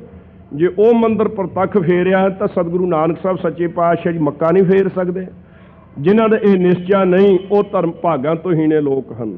ਸਤਿਗੁਰੂ ਜੀ ਨੇ ਆਪ ਕਿਰਪਾ ਕਰਕੇ ਉਹ ਮੱਕਾ ਫੇਰ ਕੇ ਉੱਥੇ 1 ਸਾਲ ਰਹਿ ਕੇ ਰੁਕਨਦੀਨ ਵਰਗੇ ਕਾਜ਼ੀਆਂ ਨਾਲ ਚਰਚਾ ਕਰਕੇ ਉਹਨਾਂ ਨੇ ਪਰਮੇਸ਼ਰ ਦੇ ਚਰਨੀ ਲਾਇਆ ਸੀ। ਫਿਰ ਬਗਦਾਦ ਵਿੱਚ ਪਹੁੰਚੇ ਹਨ, ਮਦੀਨੇ ਵਿੱਚ ਜਾ ਕੇ ਪਹੁੰਚੇ ਹਨ, ਫਿਰ ਮਹਾਰਾਜ ਸਾਹਿਬ ਜੀ ਮੁਲਤਾਨ ਵਿੱਚ ਪਹੁੰਚ ਕਰਕੇ ਸਭ ਨੂੰ ਆਪ ਪਵਿੱਤਰ ਉਪਦੇਸ਼ ਦੇ ਕੇ ਸਿੱਧੇ ਰਾਹ ਤੇ ਹਜ਼ੂਰ ਸੱਚੇ ਪਾਤਸ਼ਾਹ ਨੇ ਪਾਇਆ। ਸਭ ਦੇ ਸਾਂਝੇ ਗੁਰੂ ਜੋ ਹੋਏ ਹਿੰਦੂ ਤੀਰਥਾਂ ਤੇ ਮੁਸਲਮਾਨਾਂ ਦੇ ਜਿਹੜੇ ਪਵਿੱਤਰ ਤੀਰਥ ਸਨ, ਉਹਨਾਂ ਸਾਰਿਆਂ ਥਾਵਾਂ ਤੇ ਪਹੁੰਚ ਕੇ ਸਤਿਗੁਰੂ ਜੀ ਨੇ ਸਭ ਨੂੰ ਪਵਿੱਤਰ ਉਪਦੇਸ਼ ਦਿੱਤਾ ਹੈ। ਸੋ ਇੱਥੇ ਵੀ ਮਹਾਰਾਜ ਸਾਹਿਬ ਜੀ ਪਹੁੰਚ ਕਰਕੇ ਇਹ ਕੌਤਕ ਕਰ ਰਹੇ ਹਨ। ਉਹ ਹੈ ਤੂੰ ਕੇ ਥਲ ਤੇ ਆਇਓ। ਇਹ ਪੁੱਛਣ ਲੱਗੇ ਪੰਡੇ ਨਾਰਾਜ਼ ਹੋ ਕਰਕੇ, ਕੌਣ ਹੋ ਤੁਸੀਂ, ਕਿਹੜੇ ਥਾਂ ਤੋਂ ਤੁਸੀਂ ਆਏ ਹੋ?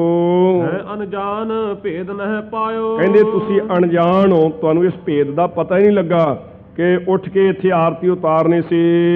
ਆਰਤੀ ਖਰੇ ਉਤਾਰੀ। ਆ ਸਾਰਿਆਂ ਨੇ ਖੜੇ ਹੋ ਕਰਕੇ ਆਰਤੀ ਉਤਾਰਨਾ ਕੀਤੀ ਹੈ। ਬੈਠਿਓ ਰਹਿਓ ਇਹ ਬਾਰੀ। ਤੁਸੀਂ ਇਸ ਵੇਲੇ ਇਸ ਸਮੇਂ ਤੁਸੀਂ ਬੈਠੇ ਹੀ ਰਹੇ ਹੋ।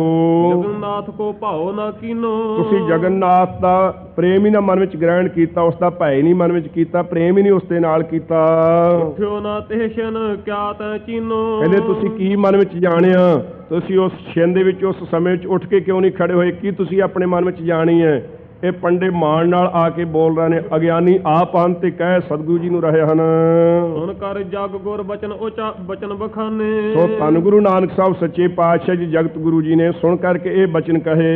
ਸਦਾ ਆਰਤੀ ਹਮ ਪਹਿਚਾਨੇ। ਇਹ ਪੰਡਿਓ ਅਸੀਂ ਤਾਂ ਇਹ ਪਛਾਣਿਆ ਹੋਇਆ ਕਿ ਸਦਾ ਵਾਸਤੇ ਪਰਮੇਸ਼ਰ ਦੀ ਆਰਤੀ ਹੋ ਰਹੀ ਹੈ। ਇੱਕ ਸਮੇਂ ਨਹੀਂ, ਹਰ ਸਮੇਂ ਦਿਨੇ ਰਾਤ ਹੀ ਹੋ ਰਹੀ ਹੈ। ਸਦਾ ਵਾਸਤੇ ਉਹ ਆਰਤੀ ਪਰਮੇਸ਼ਰ ਦੀ ਉਤਰ ਰਹੀ ਹੈ। ਸਰਬ ਸ਼੍ਰੋਮਣ ਜਸ ਪ੍ਰਭ ਊਚੇ। ਜਿਸ ਪ੍ਰਕਾਰ ਦਾ ਪਰਮੇਸ਼ਰ ਸਭ ਤੋਂ ਸ਼੍ਰੋਮਣੀ ਤੇ ਸਭ ਤੋਂ ਉੱਚਾ ਹੈ, ਮੈਂ ਪੇਖਿਓ ਰੀ ਉੱਚਾ ਮੋਹਨ ਸਭ ਤੇ ਉੱਚਾ। ਰਹਿ ਆਰਤੀ ਤਸ ਮਨ ਸੂਚੇ। ਉਸੇ ਪ੍ਰਕਾਰ ਦੀ ਪਵਿੱਤਰ ਮਨ ਦੇ ਨਾਲ ਅਸੀਂ ਆਰਤੀ ਕਰ ਰਹੇ ਹਾਂ ਤੇ ਸਾਰਾ ਸੰਸਾਰ ਹੀ ਉਹਦੀ ਆਰਤੀ ਕਰ ਰਿਹਾ ਹੈ। ਜਿੰਨੀ ਸਾਰੀ ਸਮੱਗਰੀ ਹੈ ਇਹ ਸਾਰੀ ਉਸ ਦੀ ਆਰਤੀ ਦੇ ਵਿੱਚ ਇਹ ਲੱਗੀ ਹੋਈ ਹੈ। ਅਲਪ ਆਰਤੀ ਕਿਆ ਤੁਮ ਕਰਹੁ। ਆ ਛੋਟੀ ਜੀ ਆਰਤੀ ਕੀ ਤੁਸੀਂ ਕਰਦੇ ਹੋ? ਛੋਟਾ ਜਿਹਾ ਥਾਲ ਲੈ ਕੇ ਛੋਟੇ ਛੋਟੇ ਜਿਹੇ ਦੀਵੇ ਬਾਲ ਕੇ ਵਿੱਚ ਇਹ ਛੋਟੀ ਜੀ ਆਰਤੀ ਕੀ ਕਰਕੇ ਪਰਮੇਸ਼ਰ ਨੂੰ ਪ੍ਰਸੰਨ ਕਰਨਾ ਚਾਹੁੰਦੇ ਹੋ? ਤੁਸ ਸੌਜ ਜਾਂ ਮਹਿ ਸ਼ੁਭ ਧਰਹੁ। ਸੋ ਤੁਛ ਥੋੜੀ ਜੀ ਛੋਟੀ ਜੀ ਸੌਜ ਸਮੱਗਰੀ ਜਿਸ ਦੇ ਵਿੱਚ ਇਹ ਤੁਸੀਂ ਰੱਖ ਰਹੇ ਹੋ। ਮਨ ਨਿਰਮਲ ਕਰ ਕਹੀਂ ਟਿਕਾਵ ਨਹੀਂ ਟਿਕਾਵਹ। ਇਹ ਤੁਸੀਂ ਦੱਸੋ ਕਿ ਜਦੋਂ ਤੁਸੀਂ ਆਰਤੀ ਕਰ ਰਹੇ ਸੀ, ਕੁਛ ਮੰਗ ਰਹੇ ਸੀ, ਕੁਛ ਅਸਤੋਤਰ ਨਾਲ ਤੁਸੀਂ ਪੜ੍ਹ ਰਹੇ ਸੀ, ਗਾ ਰਹੇ ਸੀ ਤੇ ਮਹਿਮਾ ਨਾਲ ਕਰ ਰਹੇ ਸੀ ਆਪਣੇ ਇਸ਼ਟ ਦੇਵ ਦੀ, ਤੁਹਾਡਾ ਮਨ ਟਿਕਿਆ ਹੋਇਆ ਸੀ ਕਿਸੇ ਦਾ? ਤੁਸੀਂ ਤਾਂ ਮਨ ਟਿਕਾ ਕੇ ਕੋਈ ਆਰਤੀ ਕੀਤੀ ਨਹੀਂ। ਮਨ ਤਾਂ ਤੁਹਾਡੇ ਦਸਾਂ ਦਿਸ਼ਾ ਦੇ ਵਿੱਚ ਹੀ ਭਰਮਦਾ ਰਿਹਾ। ਮਨ ਨੂੰ ਨਿਰਮਲ ਕਰਕੇ, ਮਨ ਨੂੰ ਵਿਸ਼ੇ ਵਿਕਾਰਾਂ ਦੀ ਮੈਲ ਤੋਂ ਪਵਿੱਤਰ ਕਰਕੇ ਕਦੇ ਵੀ ਟਿਕਾਉਂਦੇ ਨਹੀਂ ਹੋ, ਸਥਿਤ ਨਹੀਂ ਕਰਦੇ ਹੋ। ਅਬ ਮਤ ਕਿਆ ਫਲ ਤੁਮ ਪਾਵਹ। ਤਾਂ ਦੱਸੋ ਅਬ ਮਤ ਮਨ ਬਾਂਛਤ ਫਲ ਕੀ ਤੁਸੀਂ ਪ੍ਰਾਪਤ ਕਰੋਗੇ? ਜਿਹੜਾ ਤੁਸੀਂ ਮਨ ਵਿੱਚ ਚਾਹੁੰਦੇ ਹੋ ਫਲ, ਉਹ ਤੁਸੀਂ ਕਿਵੇਂ ਪ੍ਰਾਪਤ ਕਰੋਗੇ? ਕਿਉਂਕਿ ਮਨ ਦੀ ਇਕਾਗਰਤਾ ਤਾਂ ਹੈ ਨਹੀਂ। ਸਰੀਰ ਤੁਹਾਡੇ ਇੱਥੇ ਸੀ, ਹੱਥ ਤੁਹਾਡੇ ਹਿੱਲੀ ਜਾਂਦੇ ਸੀ, ਦੀਵੇ ਠੀਕ ਬਲੀ ਜਾਂਦੇ ਸੀ, ਜ਼ੁਬਾਨ ਤੁਹਾਡੀ ਬੋਲੀ ਜਾਂਦੀ ਸੀ, ਪਰ ਤੁਸੀਂ ਇੱਥੇ ਨਹੀਂ ਸੀ। ਧੰਨ ਗੁਰੂ ਨਾਨਕ ਸਾਹਿਬ ਸੱਚੇ ਪਾਤਸ਼ਾਹ ਜੀ ਨੇ ਜਿਵੇਂ ਸੁਲਤਾਨਪੁਰ ਸਾਹਿਬ ਦੇ ਵਿੱਚ ਕਿਹਾ ਸੀ, ਦੌਲਤ ਖਾਂ ਲੋਧੀ ਤੂੰ ਦੱਸ, ਕਾਜੀ ਤੂੰ ਦੱਸ। ਸੋ ਕਹਿੰਦੇ ਉਹ ਸਾਡੇ ਨਾਲ ਉੱਠ ਕੇ ਨਮਾਜ਼ ਨਹੀਂ ਤੁਸੀਂ ਕੀਤੀ। ਤਾਂ ਨਮਾਜ਼ ਪੜ੍ਹਨ ਵਾਲਾ ਕੋਈ ਹੈ ਨਹੀਂ ਸੀ ਇੱਥੇ। ਜੇ ਕੋਈ ਹੁੰਦਾ ਤਾਂ ਖਬਰੇ ਅਸੀਂ ਨਮਾਜ਼ ਪੜ੍ਹਦੇ ਹੀ ਜ਼ਰੂਰ, ਪਰ ਨਮਾਜ਼ ਪੜ੍ਹਨ ਵਾਲਾ ਕੋਈ ਹੈ ਨਹੀਂ ਸੀ। ਦੌਲਤ ਖਾਂ ਕਹਿਣ ਲੱਗਾ ਜੀ ਮੈਂ ਪੜ੍ਹੀ ਹੈ। ਸੋ ਕਹਿਣ ਲੱਗੇ ਤੇਰਾ ਮਨ ਕਿੱਥੇ ਸੀ? ਕਾਬਲ ਦੇ ਵਿੱਚ ਤੇਜ਼ ਤੇ ਚੰਚਲ ਘੋੜੇ ਖਰੀਦਦਾ ਫਿਰਦਾ ਸੀ। ਹਾਂ ਮਹਾਰਾਜ ਗੱਲ ਠੀਕ ਹੈ। ਕਾਜੀ ਬੋਲਿਆ। ਸੋ ਕਪਟ ਧਾਰ ਕੇ ਕਹਿਣ ਲੱਗਾ ਜੀ ਭਲਾ ਇਹ ਤਾਂ ਇਉਂ ਸੰਗੇ ਮੇਰਾ ਮਨ ਤਾਂ ਇਕਾਗਰ ਸੀ। ਮਹਾਰਾਜ ਕਹਿਣ ਲੱਗੇ ਉਹ ਕਾਜੀਆ ਕਿਉਂ ਆਪਣਾ ਪੜਦਾ ਪੜਵਾਉਂਦਾ ਹੈ? ਤੇਰੇ ਚੰਗੀ ਲੋਕਾਂ ਵਿੱਚ ਇੱਜ਼ਤ ਬਣੀ ਹੋਈ ਆ, ਬਣੀ ਰਹਿਣ ਦੇ। ਪਰ ਇਹ ਬਹੁਤਾ ਹੀ ਜਿਵੇਂ ਆ ਛੋਟਾ ਜਿਹਾ ਟਟਿਆਣਾ ਸੂਰਜ ਨੂੰ ਦਬਾਉਣਾ ਚਾਹੇ, ਆਪਣੀ ਹਕੂਮਤ ਦਾ ਮਾਣ ਸੀ ਨਾ। ਕਹਿਣ ਲੱਗਾ ਜੀ ਨਹੀਂ, ਤੁਸੀਂ ਇਹਨਾਂ ਦੇ ਬਾਰੇ ਤਾਂ ਇਹ ਕਹਿ ਦਿੱਤਾ ਠੀਕ ਹੈ, ਪਰ ਮੇਰੇ ਵਰਗੇ ਪਵਿੱਤਰ ਪਾਕ ਆਦਮੀ ਦਾ ਮਨ ਨਹੀਂ ਕਿਸੇ ਪਾਸੇ ਜਾ ਸਕਦਾ। ਹਜ਼ੂਰ ਨੇ ਦੱਸਿਆ ਸੀ ਨਾ ਕਿ ਤੇਰੇ ਘਰ ਵਿੱਚ ਘੋੜੀ ਸੂਈ ਹੈ, ਕੋਲ ਵੱਡਾ ਸਾਰਾ ਟੋਆ ਹੈ, ਸੋ ਤੇਰਾ ਮਨ ਉਸ ਪਾਸੇ ਉਸ ਮੌਕੇ 'ਤੇ ਉਹ ਜਿਹੜਾ ਵਿਸ਼ੇਰਾ ਦਿੱਤਾ ਉਹਦੇ ਨਾਲ ਨਾਲ ਫਿਰਦਾ ਸੀ, ਨੇ ਜਾਣੀਏ ਕਿਤੇ ਉਹ ਵਿਸ਼ੇਰਾ ਡਿੱਗ ਪਿਆ ਤਾਂ ਆਪਣੀ ਟੰਗ ਨਾਲ ਤੁੜਾ ਲੈਂਦਾ ਹੋਵੇ, ਤੂੰ ਇੱਥੇ ਕਿੱਥੇ ਖੜਾ ਸੀ। ਸੋ ਇਹ ਕੁਛ ਕੁ ਮੁੱਕਰਨ ਲੱਗਾ। ਦੌਲਤ ਖਾਂ ਕਹਿਣ ਲੱਗਾ ਉਹ ਤੇਰੇ ਘੋੜੀ ਸੂਈ ਹੈ, ਕਹਿੰਦੇ ਹਾਂ ਜੀ, ਕਹਿੰਦੇ ਟੋਆ ਵੀ ਹੈ ਘਰ ਵਿੱਚ, ਕਹਿੰਦੇ ਹਾਂ ਜੀ। ਫਿਰ ਕਹਿੰਦੇ ਉਹ ਤੇਰਾ ਮਨ ਜਾਣਾ ਕਿਹੜੀ ਵੱਡੀ ਗੱਲ ਆ, ਚਰਨੀ ਪੈ ਜਾਏਗੀ ਚੰਗੇ ਰਹਾਂਗੇ, ਕਿਉਂ ਅੜੀ ਕਰਦਾ ਹੈ। ਸਤਿਗੁਰੂ ਜੀ ਦੇ ਚਰਨੀ ਪਏ ਸਨ। ਇਹ ਭਲਾ ਕਰਾਮਾਤ ਨਹੀਂ, ਇਹ ਸ਼ਕਤੀ ਨਹੀਂ। ਜੇ ਇਹ ਕਰਾਮਾਤ ਨਾ ਵਿਖਾਉਂਦੇ ਤਾਂ ਦੌਲਤ ਖਾਂ ਲੋਧੀ ਵਰਗੇ ਕਦੇ ਚਰਨੀ ਪੈਣ ਲੱਗੇ ਸਨ। ਵੱਡੇ ਵੱਡੇ ਕਾਜੀ ਤੇ ਜਾਦੂ ਰਾਏ ਵਰਗੇ ਜਿਹੜੇ ਮੁਨਸ਼ੀ ਸਨ ਉਹ ਕਦੇ ਚਰਨੀ ਢਹਿ ਕੇ ਪੈਣ ਲੱਗੇ ਸਨ। ਇੱਕ ਚਿੱਤ ਜੇ ਇੱਕ ਛਿਨ ਧਿਆਇਓ, ਕਾਲ ਫਾਸ ਕੇ ਬੀਚ ਨਾ ਆਇਓ। ਇੱਕ ਛਿਨ ਮਾਤਰ ਵੀ ਜੇ ਕਿਤੇ ਇੱਕ ਚਿੱਤ ਹੋ ਕੇ ਸਤਿਗੁਰੂ ਜੀ ਦੇ ਗੁਣਾਂ ਨੂੰ ਗਾ ਲਈਏ ਤਾਂ ਕਾਲ ਦੀ ਫਾਹੀ ਨਹੀਂ ਕਦੇ ਸਾਡੇ ਗਲ ਵਿੱਚ ਪਵੇਗੀ। ਸੋ ਹਜ਼ੂਰ ਕਹਿੰਦੇ ਨੇ, ਇਹ ਪੰਡਿਓ, ਤੁਸੀਂ ਮਨ ਨੂੰ ਨਿਰਮਲ ਪਵਿੱਤਰ ਕਰਕੇ ਕਦੇ ਵੀ ਨਹੀਂ ਟਿਕਾਉਣਾ ਕੀਤਾ। ਕੀ ਮਨ ਬਾਂਝ ਫਲ ਤੁਸੀਂ ਪ੍ਰਾਪਤ ਕਰ ਲਓਗੇ ਇਹੋ ਜਿਹੀਆਂ ਤੁੱਛ ਆਰਤੀਆਂ ਕਰਕੇ। ਪੰਡੇ ਕਹੇ ਆਰਤੀ ਕੈਸੀ। ਇਹ ਪੰਡੇ ਕਹਿਣ ਲੱਗੇ ਜੀ ਤੁਸੀਂ ਦੱਸੋ ਕਿਹੋ ਜਿਹੀ ਆਰਤੀ ਕਰਨੀ ਚਾਹੀਦੀ ਹੈ। ਨਿਤ ਪ੍ਰਤ ਕਰਤ ਰਹੋ ਕਹੋ ਤੈਸੀ। ਤੁਸੀਂ ਹਮੇਸ਼ਾ ਵਾਸਤੇ ਕਿਹੜੀ ਆਰਤੀ ਕਰਦੇ ਰਹਿੰਦੇ ਹੋ, ਉਹ ਤਾਂ ਕਿਰਪਾ ਕਰਕੇ ਦੱਸ ਦਿਓ। ਦਿਨ ਤੇ ਸੁਣ ਕੇ ਕਿਰਪਾ ਨਿਧਾਨਾ। ਕਿਰਪਾ ਦੇ ਖਜ਼ਾਨੇ ਸਤਿਗੁਰੂ ਨਾਨਕ ਸਾਹਿਬ ਜੀ ਨੇ ਉਹਨਾਂ ਪੰਡਿਆਂ ਦੇ ਪਾਸੋਂ ਸੁਣ ਕਰਕੇ ਸ਼ਬਦ ਆਰਤੀ ਰੀਤ ਬਖਾਨਾ। ਇੱਕ ਸ਼ਬਦ ਆਰਤੀ ਦੀ ਰੀਤੀ ਵਾਲਾ, ਜਿਵੇਂ ਆਰਤੀ ਪਰਮੇਸ਼ਰ ਦੀ ਸਾਰੀ ਇਹ ਕਾਇਨਾਤ ਕਰ ਰਹੀ ਹੈ, ਸਭ ਸੰਸਾਰ ਦੀ ਸਮੱਗਰੀ ਕਰ ਰਹੀ ਹੈ, ਉਹ ਪਵਿੱਤਰ ਸ਼ਬਦ ਉਚਾਰਨਾ ਕੀਤਾ। ਧਨਾਸਰੀ ਮਹੱਲਾ ਪਹਿਲਾ ਆਰਤੀ। ਧਨਾਸਰੀ ਰਾਗ ਦੇ ਵਿੱਚ ਪਹਿਲੇ ਪਾਤਸ਼ਾਹ ਜੀ ਆਰਤੀ ਨਾਮ ਬੇਨਤੀ ਦਾ ਹੈ। ਆਰਤੀ ਨਾਮ ਆ ਸਰਬ ਔਰ ਸੇ ਰਤੀ ਪ੍ਰੀਤੀ ਕਰਨੀ ਪਰਮੇਸ਼ਰ ਦੇ ਨਾਲ, ਸਭ ਪਾਸਿਆਂ ਤੋਂ ਮਨ ਨੂੰ ਇਕਾਗਰ ਕਰਕੇ ਪਰਮੇਸ਼ਰ ਦੇ ਸਨਮੁਖ ਕਰਕੇ ਪ੍ਰੀਤੀ ਕਰਨੀ ਤੇ ਆਰਤੀ ਬੇਨਤੀ ਕਰਨੀ ਤੇ ਸਭ ਪਾਸਿਆਂ ਤੋਂ ਮਨ ਨੂੰ ਰੋਕ ਕਰਕੇ ਆਪਣੇ ਮਨ ਦੀ ਬਿਰਤੀ ਨੂੰ ਪਰਮੇਸ਼ਰ ਦੇ ਨਾਮ ਦੇ ਵਿੱਚ ਰਤੀ ਰੰਗ ਲੈਣਾ, ਇਹਦਾ ਨਾਮ ਆਰਤੀ ਹੁੰਦਾ ਹੈ। ਬੇਨਤੀ ਦਾ ਨਾਮ ਹੈ ਇੱਕ ਓੰਕਾਰ ਸਤਿਗੁਰ ਪ੍ਰਸਾਦ। ਇੱਕ ਅਦਵੈਤ ਰੂਪ ਬ੍ਰਹਮ ਓੰਕਾਰ ਸਾਰਿਆਂ ਦਾ ਪ੍ਰਕਾਸ਼ ਕੇ ਸਤਿਗੁਰਾਂ ਦੀ ਕਿਰਪਾ ਕਰਕੇ ਪ੍ਰਾਪਤ ਹੁੰਦਾ ਹੈ। ਗਗਨ ਮੈਂ ਥਾਲ। ਹਜ਼ੂਰ ਸੱਚੇ ਪਾਤਸ਼ਾਹ ਕਹਿਣ ਲੱਗੇ ਉਹ ਪੰਡਿਓ, ਰੱਬ ਜਿੱਡਾ ਵੱਡਾ ਹੈ ਉਹਦੀ ਆਰਤੀ ਵੀ ਓਡੀ ਵੱਡੀ ਹੋ ਰਹੀ ਹੈ, ਸਮੱਗਰੀ ਵੀ ਐਡੀ ਵੱਡੀ ਹੈ। ਕਹਿੰਦੇ ਗਗਨ ਮੈਂ ਥਾਲ, ਜਿਹੜਾ ਗਗਨ ਹੈ ਆਕਾਸ਼ ਹੈ, ਇਹੀ ਥਾਲ ਮੈਂ ਰੂਪ ਹੋ ਰਿਹਾ ਹੈ। ਮੈਂ ਨਾਮ ਰੂਪ ਦਾ ਹੁੰਦਾ ਹੈ। ਜਿਹੜਾ ਇਹ ਆਕਾਸ਼ ਹੈ ਇਹ ਉਸ ਦੀ ਆਰਤੀ ਵਾਸਤੇ ਥਾਲ ਰੂਪ ਬਣ ਰਿਹਾ ਹੈ, ਗੋਲਾਕਾਰ। ਜਿਵੇਂ ਥਾਲ ਗੋਲ ਹੁੰਦਾ ਹੈ ਇਸੇ ਤਰ੍ਹਾਂ ਆਕਾਸ਼ ਵੀ ਚਾਰ ਚੁਫੇਰੇ ਗੋਲ ਜਿਹੜਾ ਪ੍ਰਤੀਤ ਹੋ ਰਿਹਾ ਹੈ, ਇਹ ਇੱਕ ਸੋਹਣਾ ਥਾਲ ਬਣਿਆ ਹੋਇਆ ਹੈ। ਰਵ ਚੰਦ ਦੀਪਕ ਬਨੇ। ਕਹਿੰਦੇ ਜੀ ਅਸੀਂ ਤੇ ਵਿੱਚ ਦੀਵੇ ਬਾਲਦੇ ਆ, ਇਹਦੇ ਵਿੱਚ ਦੀਵੇ ਕਿਹੜੇ ਨੇ। ਸੱਚੇ ਪਾਤਸ਼ਾਹ ਕਹਿਣਗੇ ਇਹਦੇ ਵਿੱਚ ਰਵ, ਸੂਰਜ ਤੇ ਚੰਦ ਚੰਦਰਮਾ ਇਹ ਦੋਵੇਂ ਦੀਵੇ ਬਣ ਰਹੇ ਹਨ। ਇੱਕ ਰਾਤ ਨੂੰ ਚਾਨਣ ਕਰਦਾ, ਇੱਕ ਦਿਨ ਨੂੰ ਚਾਨਣ ਕਰਦਾ ਹੈ। ਫਿਰ ਤੁਹਾਡੇ ਦੀਵਿਆਂ ਵਿੱਚ ਨਿੱਤ ਘਿਓ ਪਾਉਣਾ ਪੈਂਦਾ, ਬੱਤੀਆਂ ਪਾਉਣੀਆਂ ਪੈਂਦੀਆਂ ਨੇ। ਇਹਨਾਂ ਵਿੱਚ ਨਾ ਕੋਈ ਬੱਤੀ ਪਾਉਣੀ ਪਵੇ, ਨਾ ਕਦੇ ਘਿਓ ਤੇਲ ਪਾਉਣਾ ਪਵੇ, ਇੱਕ ਰਾਸੀ ਇਹ ਪ੍ਰਕਾਸ਼ ਰਹੇ ਹਨ। ਇਹ ਦੋਵੇਂ ਦੀਵੇ ਬਣ ਰਹੇ ਹਨ ਦਿਨ ਤੇ ਰਾਤ ਦੇ। ਤਾਰਿਕਾ ਮੰਡਲ ਜਨਕ ਮੋਤੀ। ਕਹਿੰਦੇ ਜੀ ਅਸੀਂ ਤੇ ਵਿੱਚ ਮੋਤੀ ਭੇਟਾ ਕਰਦੇ ਹਾਂ ਜਾਂ ਮੋਤੀ ਜੜੇ ਹੋਏ ਨੇ ਸਾਡੇ ਥਾਲ ਦੇ ਵਿੱਚ, ਤਾਂ ਸੋ ਸਾਡਾ ਥਾਲ ਬੜਾ ਸੋਹਣਾ। ਤੁਸੀਂ ਦੱਸੋ। ਹਜ਼ੂਰ ਕਹਿੰਦੇ ਤਾਰਿਆਂ ਦਾ ਜਿਹੜਾ ਮੰਡਲ ਹੈ, ਸਮੁਦਾਇ ਹੈ, ਇਹ ਜਨਕ ਜੜੇ ਹੋਏ ਹਨ ਮੋਤੀ। ਜਨਕ ਜਾਣਨਾ ਕਰੋ, ਜਨਕ ਪਿਤਾ ਪਰਮੇਸ਼ਰ ਦੀ ਪ੍ਰਸੰਨਤਾ ਦੇ ਵਾਸਤੇ। ਸੋ ਇਹ ਮੋਤੀ ਸੋਹਣੇ ਸੁੱਚੇ ਜੜੇ ਹੋਏ ਹਨ, ਜਿਹੜੇ ਇਹ ਉੱਚੇ ਨੀਵੇਂ ਤਾਰੇ, ਛੋਟੇ ਤੇ ਵੱਡੇ ਜਿਹੜੇ ਤਾਰੇ ਹਨ, ਇਹ ਸੁੱਚੇ ਮੋਤੀ ਹਨ ਜੜੇ ਹੋਏ। ਜਨਕ ਜਾਣਨਾ ਕਰੋ, ਜਨਕ ਪਿਤਾ ਵਾਸਤੇ। ਧੂਪ ਮਲ ਆਨ ਲੋ। ਕਹਿੰਦੇ ਜੀ ਅਸੀਂ ਤਾਂ ਆ ਗੁੱਗਲ ਧੁਖਾ ਕੇ ਧੂਪ ਦਿੰਦੇ ਹਾਂ, ਸੁਗੰਧੀ ਦਿੰਦੇ ਹਾਂ। ਹਜ਼ੂਰ ਸੱਚੇ ਪਾਤਸ਼ਾਹ ਕਹਿਣ ਲੱਗੇ ਛੋਟੀ ਜੀ ਸੁਗੰਧੀ ਦੇ ਨਾਲ ਉਹਨੇ ਸੁਗੰਧਿਤ ਨਹੀਂ ਹੋਣਾ, ਪ੍ਰਸੰਨ ਨਹੀਂ ਹੋਣਾ। ਸੋ ਕਹਿੰਦੇ ਜਿਹੜਾ ਮਲਿਆਗਰ ਪਰਬਤ ਹੈ, ਸੋ ਜਿਸ ਦੇ ਉੱਪਰ ਬੜੇ ਭਾਰੀ ਚੰਦਨ ਦੇ ਬੂਟੇ ਹਨ, ਜਦੋਂ ਚੇਤ ਦਾ ਮਹੀਨਾ ਆਉਂਦਾ ਉਸ ਮੌਕੇ 'ਤੇ ਹਵਾ ਦੇ ਚੱਲਣ ਤੋਂ ਬਾਂਸ ਆਪਸ ਵਿੱਚ ਖਹਿੰਦੇ ਹਨ। ਉਹਨਾਂ ਦੇ ਘਸਣ ਤੋਂ, ਰਗੜ ਤੋਂ ਅੱਗ ਪੈਦਾ ਹੁੰਦੀ ਹੈ। ਅੱਗ ਪੈਦਾ ਹੋਣ ਤੋਂ ਉਸ ਜੰਗਲ ਨੂੰ ਅੱਗ ਲੱਗਦੀ ਹੈ ਜਦੋਂ ਡੌਂ ਅਗਨੀ। ਸੋ ਕੱਤਕ ਕੂੰਜਾਂ ਚੇਤ ਡੌਂ ਸਾਵਨ ਬਿਜਲੀਆਂ ਹਜ਼ੂਰ ਨੇ ਬਚਨ ਕੀਤੇ ਹਨ। ਸੋ ਉਸ ਮੌਕੇ 'ਤੇ ਜਦੋਂ ਜੰਗਲ ਬਾਕੀ ਦਾ ਸੜਦਾ ਹੈ ਤੇ ਉਹ ਜਿਹੜੇ ਚੰਦਨ ਦੇ ਬੂਟੇ ਹਨ ਉਹਨਾਂ ਨੂੰ ਵੀ ਅੱਗ ਲੱਗ ਕੇ ਉਹ ਵੀ ਸੜਦੇ ਹਨ। ਉਹਨਾਂ ਵਿੱਚੋਂ ਜਿਹੜੀ ਸੁਗੰਧੀ ਨਿਕਲਦੀ ਹੈ ਤੇ ਧੂ ਉਹਦੇ ਵਿੱਚੋਂ ਜਿਹੜੀ ਆਪਣੇ ਉਹਦੇ ਸੜਨ ਤੋਂ ਸੁਗੰਧੀ ਨਿਕਲਦੀ ਹੈ ਤੇ ਧੁਖਦੀ ਹੈ ਧੂਪ, ਉਹ ਪਰਮੇਸ਼ਰ ਨੂੰ ਸਦਾ ਵਾਸਤੇ ਧੂਪ ਹੋ ਰਹੀ ਹੈ, ਉਹ ਸੁਗੰਧੀ ਮਿਲ ਰਹੀ ਹੈ। ਜਿਹੜਾ ਸਾਰਾ ਹੀ ਮਲਿਆਗਰ ਪਰਬਤ ਹੈ, ਪਰਮੇਸ਼ਰ ਵੱਲ ਨੂੰ ਜਾਈਏ ਤਾਂ ਰਾਹ ਵਿੱਚ ਆਉਂਦਾ ਜਿਹੜਾ, ਸੋ ਉਹ ਸਾਰਾ ਜਿਹੜਾ ਪਹਾੜ ਹੈ ਚੰਦਨ ਦਾ, ਉਹਨੂੰ ਅੱਗ ਲੱਗਣ ਤੋਂ ਉਹਦੇ ਵਿੱਚੋਂ ਜਿਹੜਾ ਧੂੰਆਂ ਨਿਕਲਦਾ, ਜਿਹੜੀ ਸੁਗੰਧੀ ਨਿਕਲਦੀ ਹੈ, ਮਲਿਆਗਰ ਪਰਬਤ ਪ੍ਰਯੰਤ ਇਹ ਉਸ ਪਰਮੇਸ਼ਰ ਨੂੰ ਧੂਪ ਹੋ ਰਿਹਾ ਹੈ, ਪ੍ਰਾਪਤ ਹੋ ਰਿਹਾ ਹੈ। ਹੁਣ ਚਵਰੋ ਕਰੇ, ਕਹਿੰਦੇ ਜੀ ਅਸੀਂ ਤਾਂ ਆਪਣੇ ਹੱਥ ਵਿੱਚ ਲੈ ਕੇ ਚੌਰ ਕਰਦੇ ਹਾਂ। ਹਜ਼ੂਰ ਸੱਚੇ ਪਾਤਸ਼ਾਹ ਕਹਿਣ ਲੱਗੇ ਜਿਹੜੀ ਹਵਾ ਹੈ ਇਹ ਜਦੋਂ ਚੱਲਦੀ ਹੈ ਤੇ ਜਿਹੜੇ ਬਿਰਸ਼ ਹਨ ਇਹਨਾਂ ਦੀਆਂ ਟਹਿਣੀਆਂ ਹਿਲਦੀਆਂ ਹਨ, ਇਹਨਾਂ ਦੀਆਂ ਟੀਸੀਆਂ ਹਿਲਦੀਆਂ ਹਨ। ਚਵਰ ਢੁੱਲਾ ਪਵਣਾ ਲੈ ਫੇਰੀ, ਹਵਾ ਦੇ ਨਾਲ ਜਿਹੜੇ ਬਿਰਸ਼ਾਂ ਦੀਆਂ ਟਾਹਣੀਆਂ ਫੇਰੀਆਂ ਲੈਂਦੀਆਂ ਹਨ, ਕਦੇ ਇਸ ਪਾਸੇ ਨੂੰ ਕਦੇ ਇਸ ਪਾਸੇ ਨੂੰ ਜਾਂਦੀਆਂ ਹਨ। ਇਹ ਸਾਰੇ ਜਿੰਨੀ ਬਨਸਪਤੀ ਆ, ਸਾਰੇ ਜਿੰਨੇ ਬਿਰਸ਼ ਹਨ, ਹਵਾ ਦੇ ਨਾਲ ਇਹਨਾਂ ਦੀਆਂ ਟਹਿਣੀਆਂ ਜਿਹੜੀਆਂ ਹਿਲ ਰਹੀਆਂ ਹਨ, ਇਹ ਸਾਰੀ ਉਸ ਪਰਮੇਸ਼ਰ ਨੂੰ ਪਵਿੱਤਰ ਚੌਰ ਹੋ ਰਹੀ ਹੈ।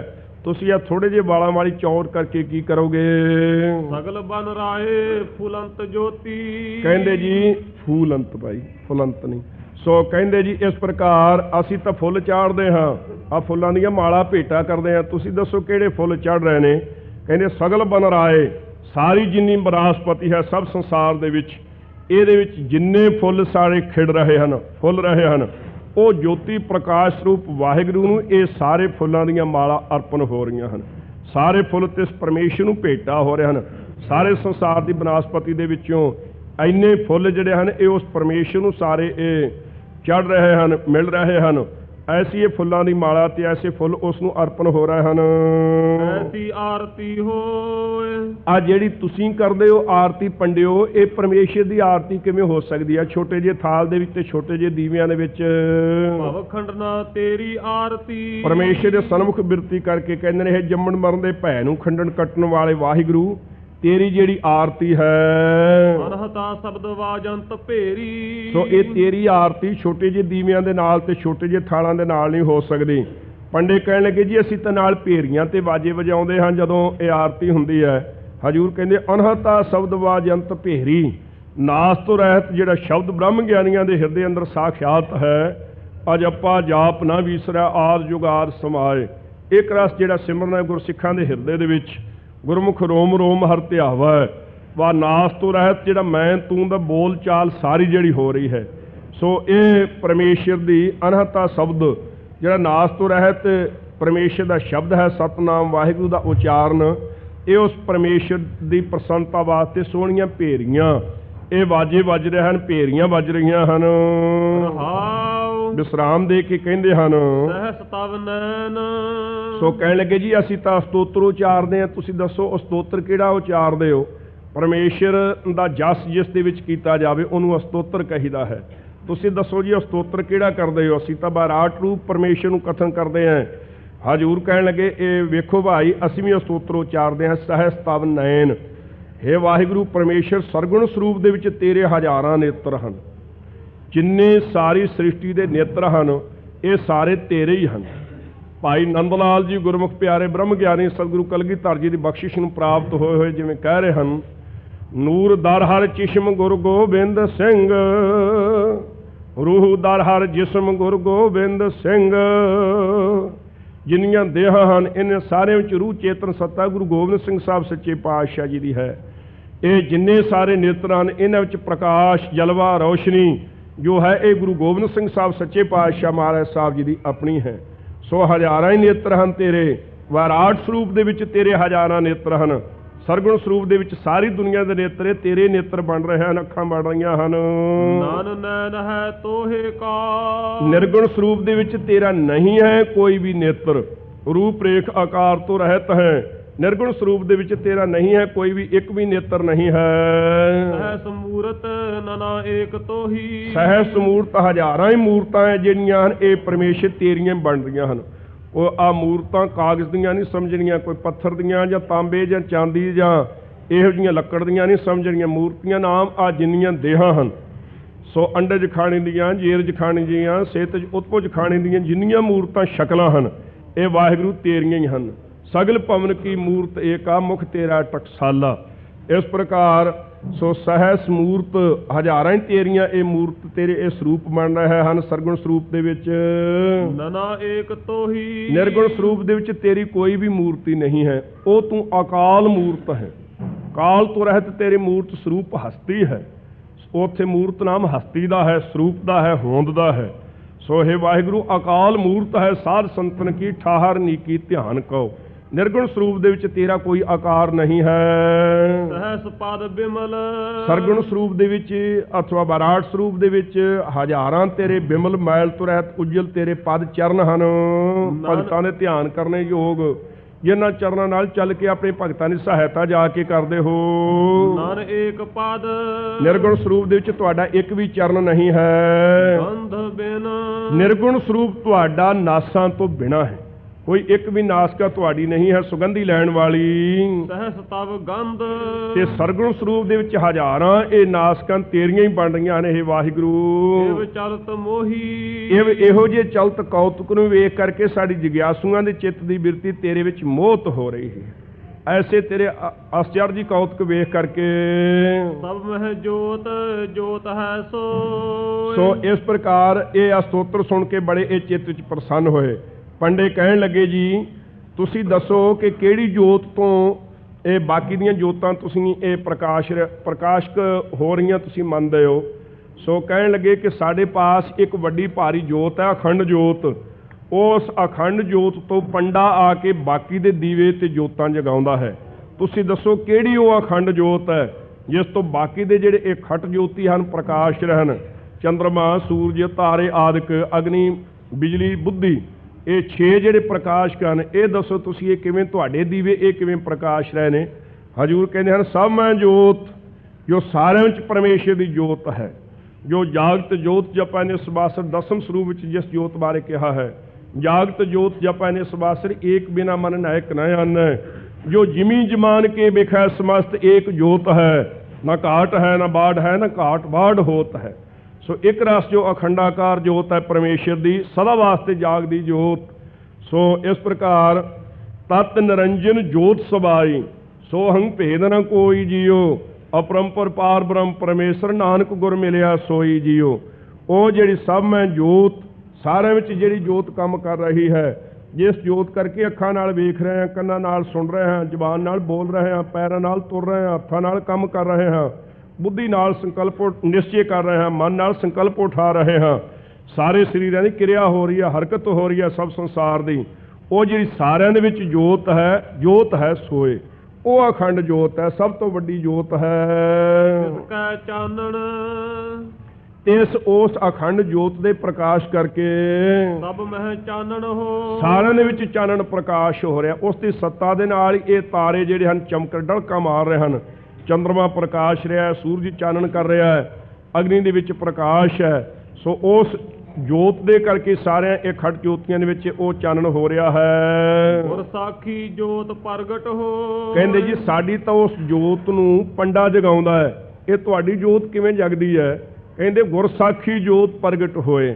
ਗੁਰੂ ਕੀ ਸਿੱਖਿਆ ਦੁਆਰਾ ਇਹ ਜੋਤ ਹਿਰਦੇ ਵਿੱਚ ਪ੍ਰਗਟ ਹੁੰਦੀ ਹੈ, ਐਵੇਂ ਨਹੀਂ। ਜਦੋਂ ਤੱਕ ਗੁਰੂ ਕੀ ਸਿੱਖਿਆ ਨਹੀਂ ਕੋਈ ਲੈਂਦਾ, ਆਪਣੀ ਮਨ ਮਤ ਵਰਤਦਾ, ਤਦੋਂ ਤੱਕ ਉਸ ਅਖੰਡ ਜੋਤ ਦੇ ਦਰਸ਼ਨ ਕਦੇ ਨਹੀਂ ਹੁੰਦੇ। ਸੋ ਤਾਈਏ ਬਚਨ ਹਨ ਗੁਰ ਕੀ ਮਤ ਤੂੰ ਲਿਹ ਇਆਨੇ, ਭਗਤ ਬਿਨਾ ਬਹੁ ਡੂਬੇ ਸਿਆਨੇ। ਮਨ ਕੀ ਮਤ ਤਿਆਗੋ ਹਰਜਨ ਇਹਾ ਬਾਤ ਕਠੈਨੀ। ਗੁਰੂ ਕੀ ਸਿੱਖਿਆ ਜਿਹੜੇ ਗੁਰੂ ਕੇ ਪਿਆਰੇ ਗ੍ਰਹਿਣ ਕਰਦੇ ਹਨ ਉਹਨਾਂ ਨੂੰ ਉਹ ਜੋਤ ਸਾਖਿਆਤ ਹੁੰਦੀ ਹੈ। ਹਜ਼ੂਰ ਦੇ ਬਚਨ ਹਨ ਗੁਰਸਿੱਖ ਮੀਤ ਚਲੋ ਗੁਰ ਚਾਲੀ, ਜੋ ਗੁਰ ਕਹੈ ਸੋਈ ਪਲ ਮਾਨੋ ਹਰ ਹਰ ਕਥਾ ਨਿਰਾਲੀ। हे गुरु के सिखो, गुरु की चलाई हुई रीति मर्यादा अनुसार गुरु की सिक्ख्या अनुसार चलो। जो सतगुरु जी कहते ने उन्होंने भला करके मनो। सो हर हर परमेश्वर की प्राप्ति वाली यही निराली अनोखी चंगी रीति है, बाकी होर कोई नीति चंगी रीति चंगी नहीं। सो कहते हैं गुरु की सिक्ख्या ग्रहण करने करके, गुरु की सिक्ख्या अनुसार चलने करके सो वो जोत जी अखंड जोत हिरदे विच साक्षात हुंदी प्रगट हुंदी है। जोत सुभावै जी सो आरती हो। कहंदे जी ये गल मन लई तुसीं थाल भी बड़ा सोहना दस्सिया है, तुसीं विच ये जोतां भी चंगियां दस दित्तियां ने ते असीं तां थाल फेरदे हां, उच्चा नीवा अगांह पिछां करदे हां, ये आरती दा होना हुंदा है। तुसीं दसो कि आरती हो किवें रही है? ਇਹ ਸਮਗਰੀ ਤਾਂ ਤੁਸੀਂ ਕਥਨ ਕਰ ਦਿੱਤੀ, ਤੇ ਆਰਤੀ ਹੋ ਕਿਵੇਂ ਰਹੀ ਹੈ? ਹਜੂਰ ਕਹਿੰਦੇ ਜੋ ਤਿਸ ਭਾਵ ਹੈ, ਜੋ ਤਿਸ ਪਰਮੇਸ਼ਰ ਨੂੰ ਪਾਉਂਦਾ ਹੈ। ਜਲ ਤੇ ਥਲ ਕਰ ਥਲ ਤੇ ਕੂਆ, ਕੂਪ ਤੇ ਮੇਰ ਕਰਾਵੈ, ਧਰਤੀ ਤੇ ਆਕਾਸ਼ ਚੜਾਵੈ, ਚੜ੍ਹੇ ਆਕਾਸ਼ ਗਿਰਾਵੈ। ਕਦੇ ਖਿਨਮੈ ਨੀਚ ਕੀਟ ਕਉ ਰਾਜ, ਪਾਰ ਬ੍ਰਹਮ ਗਰੀਬ ਨਿਵਾਜ। ਕਦੇ ਨਦਰ ਉਹ ਪੱਠੀ ਜੇ ਕਰੇ, ਸੁਲਤਾਨਾ ਕਾਹੋ ਕਰਾਇੰਦਾ, ਦਰ ਮੰਗਨ ਭਿਖ ਨਾ ਪਾਇੰਦਾ। ਰਾਜ ਤੇ ਕੀਟ ਕੀਟ ਤੇ ਸੁਰਪਤ ਕਰ, ਦੋਖ ਜਠਰ ਕਉ ਭਰਤੇ। ਜੋ ਤਿਸ ਪਰਮੇਸ਼ਰ ਨੂੰ ਪਾਉਂਦਾ ਹੈ ਤੇ ਜੋ ਇਹ ਵਰਤਾਰਾ ਵਰਤ ਰਿਹਾ ਹੈ, ਸੋ ਆਰਤੀ ਹੋਏ। ਇਹ ਪਰਮੇਸ਼ਰ ਦੀ ਆਰਤੀ ਹੋ ਰਹੀ ਹੈ। ਅਥਵਾ ਜੋ ਪਰਮੇਸ਼ਰ ਨੂੰ ਪਾਉਂਦਾ ਹੈ ਉਹਨੂੰ ਅਸੀਂ ਮਿੱਠਾ ਕਰਕੇ ਮੰਨਦੇ ਹਾਂ। ਜੋ ਤੁਧ ਭਾਵੈ ਸਾਈ ਭਲੀ ਕਾਰ, ਤੂੰ ਸਦਾ ਸਲਾਮਤ ਨਿਰੰਕਾਰ।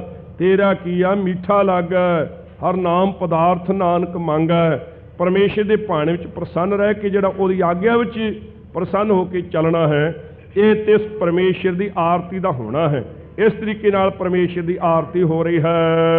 ਹਰ ਚਰਨ ਕਮਲ ਮਕਰੰਦ, ਲੋਭਿਤ ਮਨੋ।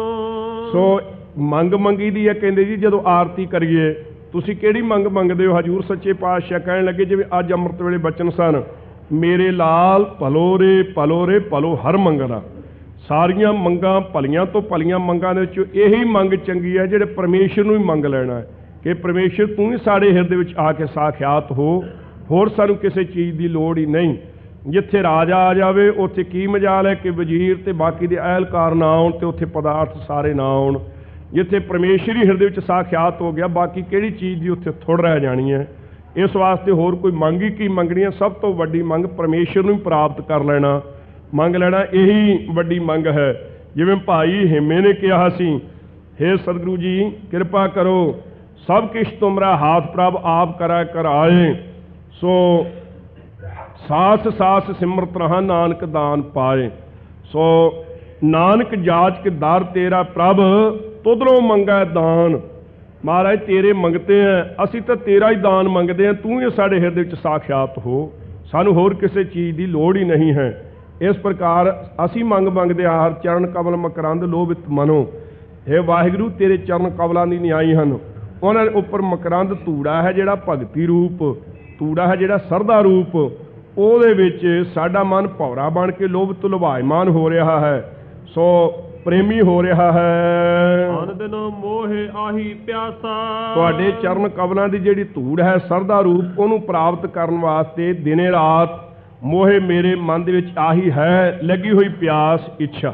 ਸਾਡੇ ਮਨ ਦੇ ਵਿੱਚ ਦਿਨੇ ਰਾਤ ਇਹ ਇੱਛਾ ਲੱਗੀ ਹੋਈ ਹੈ, ਹੇ ਵਾਹਿਗੁਰੂ ਤੇਰੇ ਚਰਨ ਕਮਲਾਂ ਦਾ ਜਿਹੜਾ ਇਹ ਸਰਦਾ ਰੂਪ ਧੂੜਾ ਹੈ, ਪ੍ਰੇਮ ਰੂਪ ਧੂੜਾ ਹੈ, ਇਹਦੇ ਵਿੱਚ ਸਾਡਾ ਮਨ ਭੌਰਾ ਬਣ ਕੇ ਲੱਗ ਜਾਵੇ। ਸੋ ਗਰੀਬ ਨਵਾਜ਼ ਸੱਚੇ ਪਾਤਸ਼ਾਹ ਜੀ ਨੇ ਜਿਵੇਂ ਬਚਨ ਫਰਮਾਏ ਹਨ, ਸੋ ਪੂਤਾ ਮਾਤਾ ਕੀ ਆਸੀਸ, ਨਿਮਖ ਨ ਬਿਸਰੋ ਤੁਮਕੋ ਹਰ, ਸਦਾ ਭਜੋ ਜਗਦੀਸ਼। ਭਵਰ ਤੁਮਾਰਾ ਏਉ ਮਨ ਹੋਵੋ, ਹਰ ਚਰਨਾ ਹੋ ਕੌਲਾ। ਨਾਨਕ ਦਾਸ ਉਨ ਸੰਗ ਲਪਟਾਇਓ, ਜੋ ਬੂੰਦਾ ਹੈ ਚਾਤ੍ਰਿਕ ਮੌਲਾ। ਕਿਰਪਾ ਜਲ ਦੇਹ ਨਾਨਕ ਸਾਰੰਗ ਕਾ। ਅਥਵਾ ਦੂਸਰੀ ਮੰਗ ਇਹ ਹੈ ਕਿ ਹੇ ਵਾਹਿਗੁਰੂ ਅਕਾਲ ਪੁਰਖ, ਸਾਡਾ ਮਨ ਹੈ ਸਾਰੰਗ ਬਬੀਹੇ ਦੀ ਨਿਆਈ, ਸਾਨੂੰ ਕਿਰਪਾ ਕਰਕੇ ਨਾਮ ਰੂਪੀ ਜਲ ਦੇਣਾ ਕਰੋ। ਆਪ ਮਿਹਰ ਕਰੋ ਸੱਚੇ ਪਾਤਸ਼ਾਹ ਜੀ, ਸਾਡੇ ਤੇ ਮਿਹਰ ਕਰੋ। ਜਿਹੜਾ ਬਾਕੀ ਦਾ ਜਲ ਹੈ ਸਵੰਤੀ ਬੂੰਦ ਤੋਂ ਬਿਨਾਂ, ਭਾਵੇਂ ਕਿੰਨੇ ਵੀ ਨਦੀਆਂ ਤੇ ਨਾਲੇ ਦਰਿਆ ਵਗਦੇ ਹੋਣ, ਸਮੁੰਦਰ ਭਰਿਆ ਪਿਆ ਹੋਵੇ, ਬਬੀਹਾ ਤਿਹਾਇਆ ਭਾਵੇਂ ਬੇਹੋਸ਼ ਹੋ ਕੇ ਇਹਨਾਂ ਵਿੱਚ ਡਿੱਗ ਪਵੇ, ਜਦੋਂ ਮੁੱਖ ਵਿੱਚ ਉਹ ਪਾਣੀ ਪਾਉਂਦਾ ਹੈ ਤਾਂ ਉਹਦੇ ਗਲੇ ਵਿੱਚ ਛੇਕ ਹੋਣ ਦਾ ਕਾਰਨ ਉਹ ਪਾਣੀ ਬਾਹਰ ਡਿੱਗ ਪੈਂਦਾ, ਨਿਕਲ ਜਾਂਦਾ, ਉਹਦੀ ਤੇਹ ਨਹੀਂ ਮਿਟਦੀ। ਨਛੱਤਰ ਦੀ ਵਰੀ ਹੋਈ ਸਵੰਤੀ ਬੂੰਦ ਹੀ ਉਹਦੀ ਤੇਹ ਮਿਟਣ ਦਾ ਕਾਰਨ ਬਣਦੀ ਹੈ। ਸੋ ਇਸੇ ਤਰ੍ਹਾਂ ਵਾਹਿਗੁਰੂ ਜੀ ਭਾਵੇਂ ਕਿੰਨੇ ਵੇਦ ਸ਼ਾਸਤਰ ਪੁਰਾਣ ਸਿਮਰਤੀਆਂ ਇਹ ਗਿਆਨ ਦੇ ਨਦੀਆਂ ਤੇ ਨਾਲੇ ਵਗ ਰਹੇ ਹਨ, ਪਰ ਜਦੋਂ ਤੱਕ ਆਪ ਗੁਰੂ ਰੂਪ ਬੱਦਲ ਰੂਪ ਹੋ ਕਰਕੇ ਤੁਸੀਂ ਕਿਰਪਾ ਨਹੀਂ ਨਾ ਕਰਦੇ, ਕਰਨ ਗਰਜਤ ਗੋਬਿੰਦ ਰੂਪ ਅੰਮ੍ਰਿਤ ਵੇਲਾ ਬੋਲਿਆ ਬਬੀਹਾ, ਤਾਂ ਦਰ ਸੁਣੀ ਪੁਕਾਰ, ਮੇਘਾ ਨੋ ਫੁਰਮਾਨ ਹੋਆ ਵਰਸੋ ਕਿਰਪਾ ਤਹਾਰ। ਅੰਮ੍ਰਿਤ ਵੇਲੇ ਜਗਿਆਸੂਆਂ ਦਾ ਚਿੱਤ ਰੂਪੀ ਬਬੀਹਾ ਜਦੋਂ ਬੋਲਿਆ, ਪਰਮੇਸ਼ਰ ਦੀ ਪ੍ਰਾਪਤੀ ਸਤਿਗੁਰੂ ਜੀ ਦੇ ਸਰਗੁਣ ਸਰੂਪ ਦੇ ਪ੍ਰਗਟ ਕਰਨ ਵਾਸਤੇ ਉਹ ਪੁਕਾਰ ਦਰਗਾਹ ਦੇ ਵਿੱਚ ਸੁਣੀ ਗਈ। ਮੇਘ ਬੱਦਲ ਰੂਪ ਸਤਿਗੁਰੂ ਨਾਨਕ ਸਾਹਿਬ ਜੀ ਨੂੰ ਅਕਾਲ ਪੁਰਖ ਵੱਲੋਂ ਫਰਮਾਨ ਹੋਇਆ ਕਿ ਕਿਰਪਾ ਧਾਰ ਕੇ ਨਾਮ ਦੀ ਵਰਖਾ ਸਭ ਸੰਸਾਰ ਦੇ ਵਿੱਚ ਤੁਸੀਂ ਕਰੋ। ਸੋ ਉਹ ਜਿਹੜੀ ਨਾਮ ਰੂਪ ਸਵੰਤੀ ਬੂੰਦ ਹੈ, ਉਪਦੇਸ਼ ਰੂਪ ਸਵੰਤੀ ਬੂੰਦ ਹੈ, ਉਹਦੇ ਵਾਸਤੇ ਗੁਰਸਿੱਖ ਦਾ ਚਿੱਤ ਰੂਪੀ ਬਬੀਹਾ ਹਰ ਮੌਕੇ ਤੇ ਤੜਪਦਾ ਰਹਿੰਦਾ ਹੈ। ਜਦੋਂ ਤੱਕ ਸਤਿਗੁਰੂ ਜੀ ਦੀ ਆਪਣੀ ਰਸਨਾ ਤੋਂ ਨਾਮ ਰੂਪ ਸੁਆਂਤੀ ਬੂੰਦ ਦੀ ਪ੍ਰਾਪਤੀ ਨਹੀਂ ਹੁੰਦੀ, ਤਦੋਂ ਤੱਕ ਤ੍ਰਿਸ਼ਨਾ ਦੀ ਤੇਗ ਕਦੇ ਨਹੀਂ ਮਿਟਦੀ ਹੈ। ਬਾਕੀ ਦੇ ਜਿਹੜੇ ਧਰਮ ਸ਼ਾਸਤਰ ਹਨ, ਠੀਕ ਹੈ ਕਿ ਉਹ ਆਪੋ ਆਪਣੇ ਥਾਈਂ ਨਦੀਆਂ ਤੇ ਨਾਲਿਆਂ ਤੇ ਦਰਿਆਵਾਂ ਦੀ ਨਿਆਈ ਵਹਿ ਰਹੇ ਹਨ, ਪਰ ਸਤਿਗੁਰੂ ਸੱਚੇ ਪਾਤਸ਼ਾਹ ਦੀ ਅੰਮ੍ਰਿਤ ਰਸਨਾ ਤੋਂ ਅਭੇਦ ਨਿਸ਼ਚੇ ਰੂਪ ਗੁਰੂ ਕਾ ਨਾਮ ਰੂਪ ਜਿਹੜੀ ਸੁਆਂਤੀ ਬੂੰਦ ਹੈ, ਜਦੋਂ ਤੱਕ ਗੁਰਸਿੱਖ ਦੇ ਚਿੱਤ ਰੂਪੀ ਬਬੀਹੇ ਨੂੰ ਨਹੀਂ ਪ੍ਰਾਪਤ ਹੁੰਦੀ, ਤਦੋਂ ਤੱਕ ਗੁਰੂ ਕੇ ਸਿੱਖ ਦਾ ਚਿੱਤ ਜਿਹੜਾ ਹੈ ਕਦੇ ਤ੍ਰਿਪਤ ਨਹੀਂ ਹੁੰਦਾ। ਸੋ ਕਿਰਪਾ ਕਰਕੇ ਨਾਮ ਰੂਪੀ ਜਲ ਸਾਡੇ ਮਨ ਰੂਪੀ ਬਬੀਹੇ ਨੂੰ ਆਪ ਕਿਰਪਾ ਕਰਕੇ ਦੇਣਾ ਕਰੋ। ਹੋਏ ਜਾਤੇ ਤੇਰਾ ਨਾਮ ਵਾਸਾ, ਜਿਸ ਕਰਕੇ ਤੇਰੇ ਨਾਮ ਦਾ ਨਿਵਾਸ ਸਾਡੇ ਹਿਰਦੇ ਵਿੱਚ ਹੋ ਜਾਵੇ। ਸੋ ਜਿੱਥੇ ਸੋਹਲੇ ਦੇ ਵਿੱਚ ਇਹ ਸ਼ਬਦ ਉਚਾਰਿਆ, ਉਸ ਸ਼ਬਦ ਦਾ ਤੇ ਸ਼ਬਦ ਦਾ ਤਿੰਨਾਂ ਪਾਠਾਂ ਦਾ ਫਰਕ ਹੈ। ਜਿੱਥੇ ਜਿੱਥੇ ਵੀ ਖਾਲਸਾ ਜੀ ਸਤਿਗੁਰੂ ਜੀ ਨੇ ਦੁਬਾਰਾ ਸ਼ਬਦ ਉਚਾਰਨ ਕੀਤਾ, ਉੱਥੇ ਜਾਣ ਬੁੱਝ ਕੇ ਆਪਣੇ ਸ਼ਬਦਾਂ ਦੇ ਵਿੱਚ ਅੱਖਰਾਂ ਦਾ ਭੇਦ ਰੱਖਿਆ ਹੈ, ਲਗਾਂ ਦਾ ਅੱਖਰਾਂ ਦਾ ਭੇਦ ਜ਼ਰੂਰ ਰੱਖਿਆ ਹੈ। ਸੋ ਜਪਜੀ ਸਾਹਿਬ ਰਹਿ ਰਿਹਾ ਇਸ ਕੀਰਤਨ ਸੋਹਲੇ ਦਾ ਟੀਕਾ ਜਿਹੜਾ ਮਹਾਂਪੁਰਖਾਂ ਦਾ ਆਰੰਭ ਕੀਤਾ ਹੋਇਆ ਗੁਰੂ ਕੀ ਕਿਰਪਾ ਨਾਲ ਛਪਿਆ ਹੈ, ਉਹਦੇ ਵਿੱਚ ਇਹਨਾਂ ਤਿੰਨਾਂ ਬਾਣੀਆਂ ਦੇ ਵਿੱਚ ਜਿਹੜਾ ਪਾਠਾਂ ਦਾ ਭੇਦ ਆਇਆ ਹੈ, ਉਹ ਚੰਗੀ ਤਰ੍ਹਾਂ ਨਿਰੇੜਾ ਕਰਕੇ ਲਿਖ ਦਿੱਤਾ ਗਿਆ ਹੈ। ਸੋ ਜਦੋਂ ਵੀ ਪਾਠ ਕਰਨਾ, ਸਹਿਜ ਪਾਠ ਕੀ, ਅਖੰਡ ਪਾਠ ਕੀ, ਸੁਤੇ ਸਿੱਧ ਪਾਠ ਕੀ, ਉਸ ਮੌਕੇ ਤੇ ਇਹ ਨਹੀਂ ਖਿਆਲ ਕਰ ਲੈਣਾ ਕਿ ਸ਼ਬਦ ਪਹਿਲਾਂ ਵੀ ਆਇਆ ਉਹੀ ਸ਼ਬਦ ਉਸੇ ਤਰ੍ਹਾਂ ਪੜ੍ਹੀ ਜਾਈਏ, ਬੜੀ ਭਾਰੀ ਗਲਤੀ ਹੋਵੇਗੀ। ਸੋ ਗਰੀਬ ਨਿਵਾਜ ਸੱਚੇ ਪਾਤਸ਼ਾਹ ਨੇ ਉੱਥੇ ਫਰਮਾਇਆ ਹੈ, ਹੋਏ ਜਾਤੇ ਤੇਰਾ ਨਾਏ ਵਾਸਾ, ਇੱਥੇ ਹੈ ਨਾਮ ਵਾਸਾ। ਸੋ ਹੋਰ ਵੀ ਦੋ ਫਰਕ ਇਸ ਸ਼ਬਦ ਦੇ ਵਿੱਚ ਆਏ ਹਨ। ਸੋ ਇਹਨਾਂ ਸਾਰਿਆਂ ਫਰਕਾਂ ਨੂੰ ਚੰਗੀ ਤਰ੍ਹਾਂ ਵੇਖ ਕੇ ਸੋ ਵਿਚਾਰ ਕੇ ਚੰਗੀ ਤਰ੍ਹਾਂ ਪੜ੍ਹਨਾ ਹੈ, ਐਵੇਂ ਨਹੀਂ ਤੁਰੇ ਜਾਣਾ। ਸੋ ਜਿਸ ਕਰਕੇ ਤੇਰੇ ਨਾਮੀ ਤੇਰੇ ਵਿੱਚ ਨਿਵਾਸ ਸਾਡਾ ਹੋਵੇ, ਐਸੀ ਸਾਡੇ ਤੇ ਕਿਰਪਾ ਕਰੋ ਜੀ। ਦੋਹਰਾ ਇਸ ਪ੍ਰਕਾਰ ਕੀ ਆਰਤੀ, ਇਸ ਤਰੀਕੇ ਦੀ ਜਿਹੜੀ ਆਰਤੀ ਹੈ, ਨਿਤ ਉਤਾਰ ਕਰਤਾਰ, ਨਿਤਾ ਪ੍ਰਤੀ ਕਰਤਾਰ ਦੀ ਆਰਤੀ ਹਮੇਸ਼ਾ ਵਾਸਤੇ ਇਹ ਉਤਾਰੀ ਜਾ ਰਹੀ ਹੈ। ਸਾਰੀ ਜਿੰਨੀ ਬਨਾਸਪਤੀ ਹੈ, ਸਾਰੀ ਜਿੰਨੀ ਸੰਸਾਰ ਦੀ ਸਮੱਗਰੀ ਹੈ, ਇਹ ਸਾਰੀ ਉਸ ਆਰਤੀ ਦੇ ਵਿੱਚ ਇਹ ਪੰਡਿਓ ਲੱਗ ਰਹੀ ਹੈ। ਮਨ ਕੋ ਰੋਕ ਜੋ ਕਰਤ ਇਉ, ਜਿਹੜੇ ਆਪਣੇ ਮਨ ਨੂੰ ਇਕਾਗਰ ਕਰਕੇ ਇਉਂ ਕਰਦੇ ਹਨ, ਫਿਰ ਨਾ ਪਾਏ ਸੰਸਾਰ, ਫਿਰ ਨਾ ਉਹ ਸੰਸਾਰ ਦੇ ਵਿੱਚ ਫੇਰਾ ਪਾਵੇਗਾ। ਸੋ ਇੱਕ ਅੰਗਰੇਜ਼ ਸੀ, ਉਹਨੇ ਚੰਗੀ ਤਰ੍ਹਾਂ ਇਸੇ ਤਰ੍ਹਾਂ ਸੋ ਸੋਹਣਾ ਅਲੰਕਾਰ ਇੱਕ ਬਣਾਇਆ ਸੀ। ਅੰਗਰੇਜ਼ਾਂ ਨੇ ਉਸ ਨੂੰ 5000 ਰੁਪਈਆ ਇਨਾਮ ਦਿੱਤਾ ਸੀ, ਪਰ ਇਸ ਇਨਾਮ ਦਾ ਪਤਾ ਲੱਗਣ ਤੋਂ ਇੱਕ ਗੁਰੂ ਕਾ ਸਿੱਖ ਚੰਗਾ ਪੜ੍ਹਿਆ ਲਿਖਿਆ ਸੀ, ਉਹਨੂੰ ਇਹ ਸ਼ਬਦ ਦੇ ਅਰਥ ਚੰਗੀ ਤਰ੍ਹਾਂ ਆਉਂਦੇ ਸਨ, ਅੰਗਰੇਜ਼ੀ ਚੰਗੀ ਤਰ੍ਹਾਂ ਪੜ੍ਹਿਆ ਹੋਇਆ ਸੀ।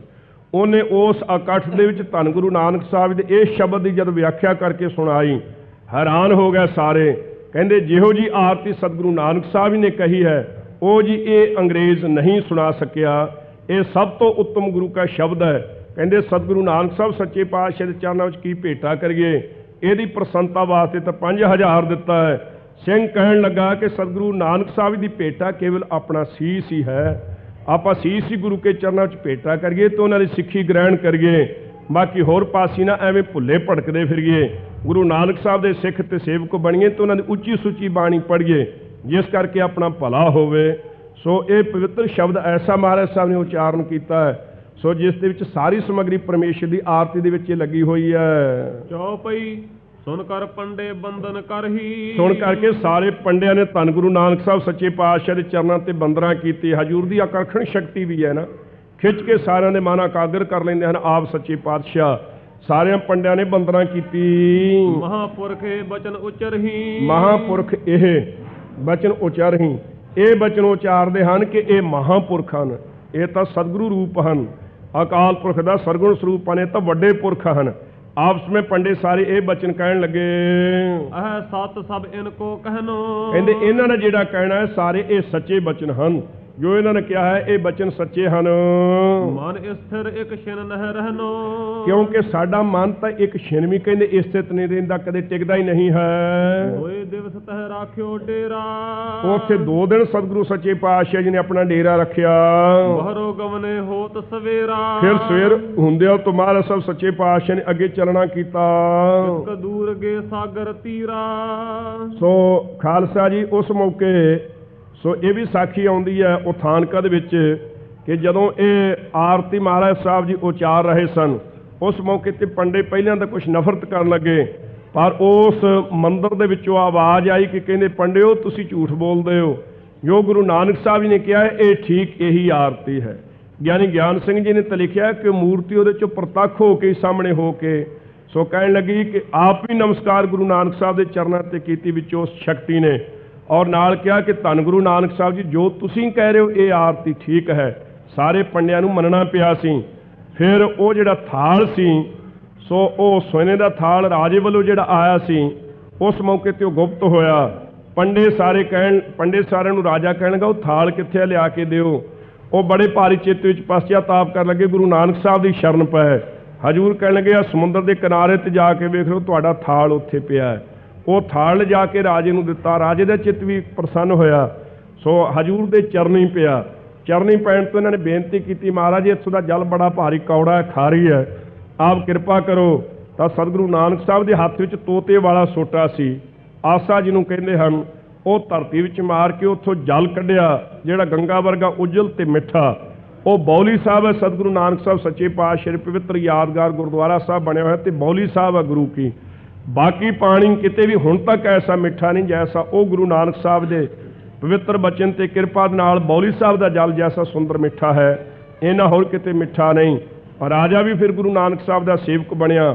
ਸਭ ਇਲਾਕੇ ਵਿੱਚ ਗੁਰਸਿੱਖੀ ਦਾ ਪ੍ਰਚਾਰ ਗੁਰੂ ਨਾਨਕ ਸਾਹਿਬ ਜੀ ਦੇ ਹੁਕਮ ਦੇ ਨਾਲ ਉਸਨੇ ਕੀਤਾ।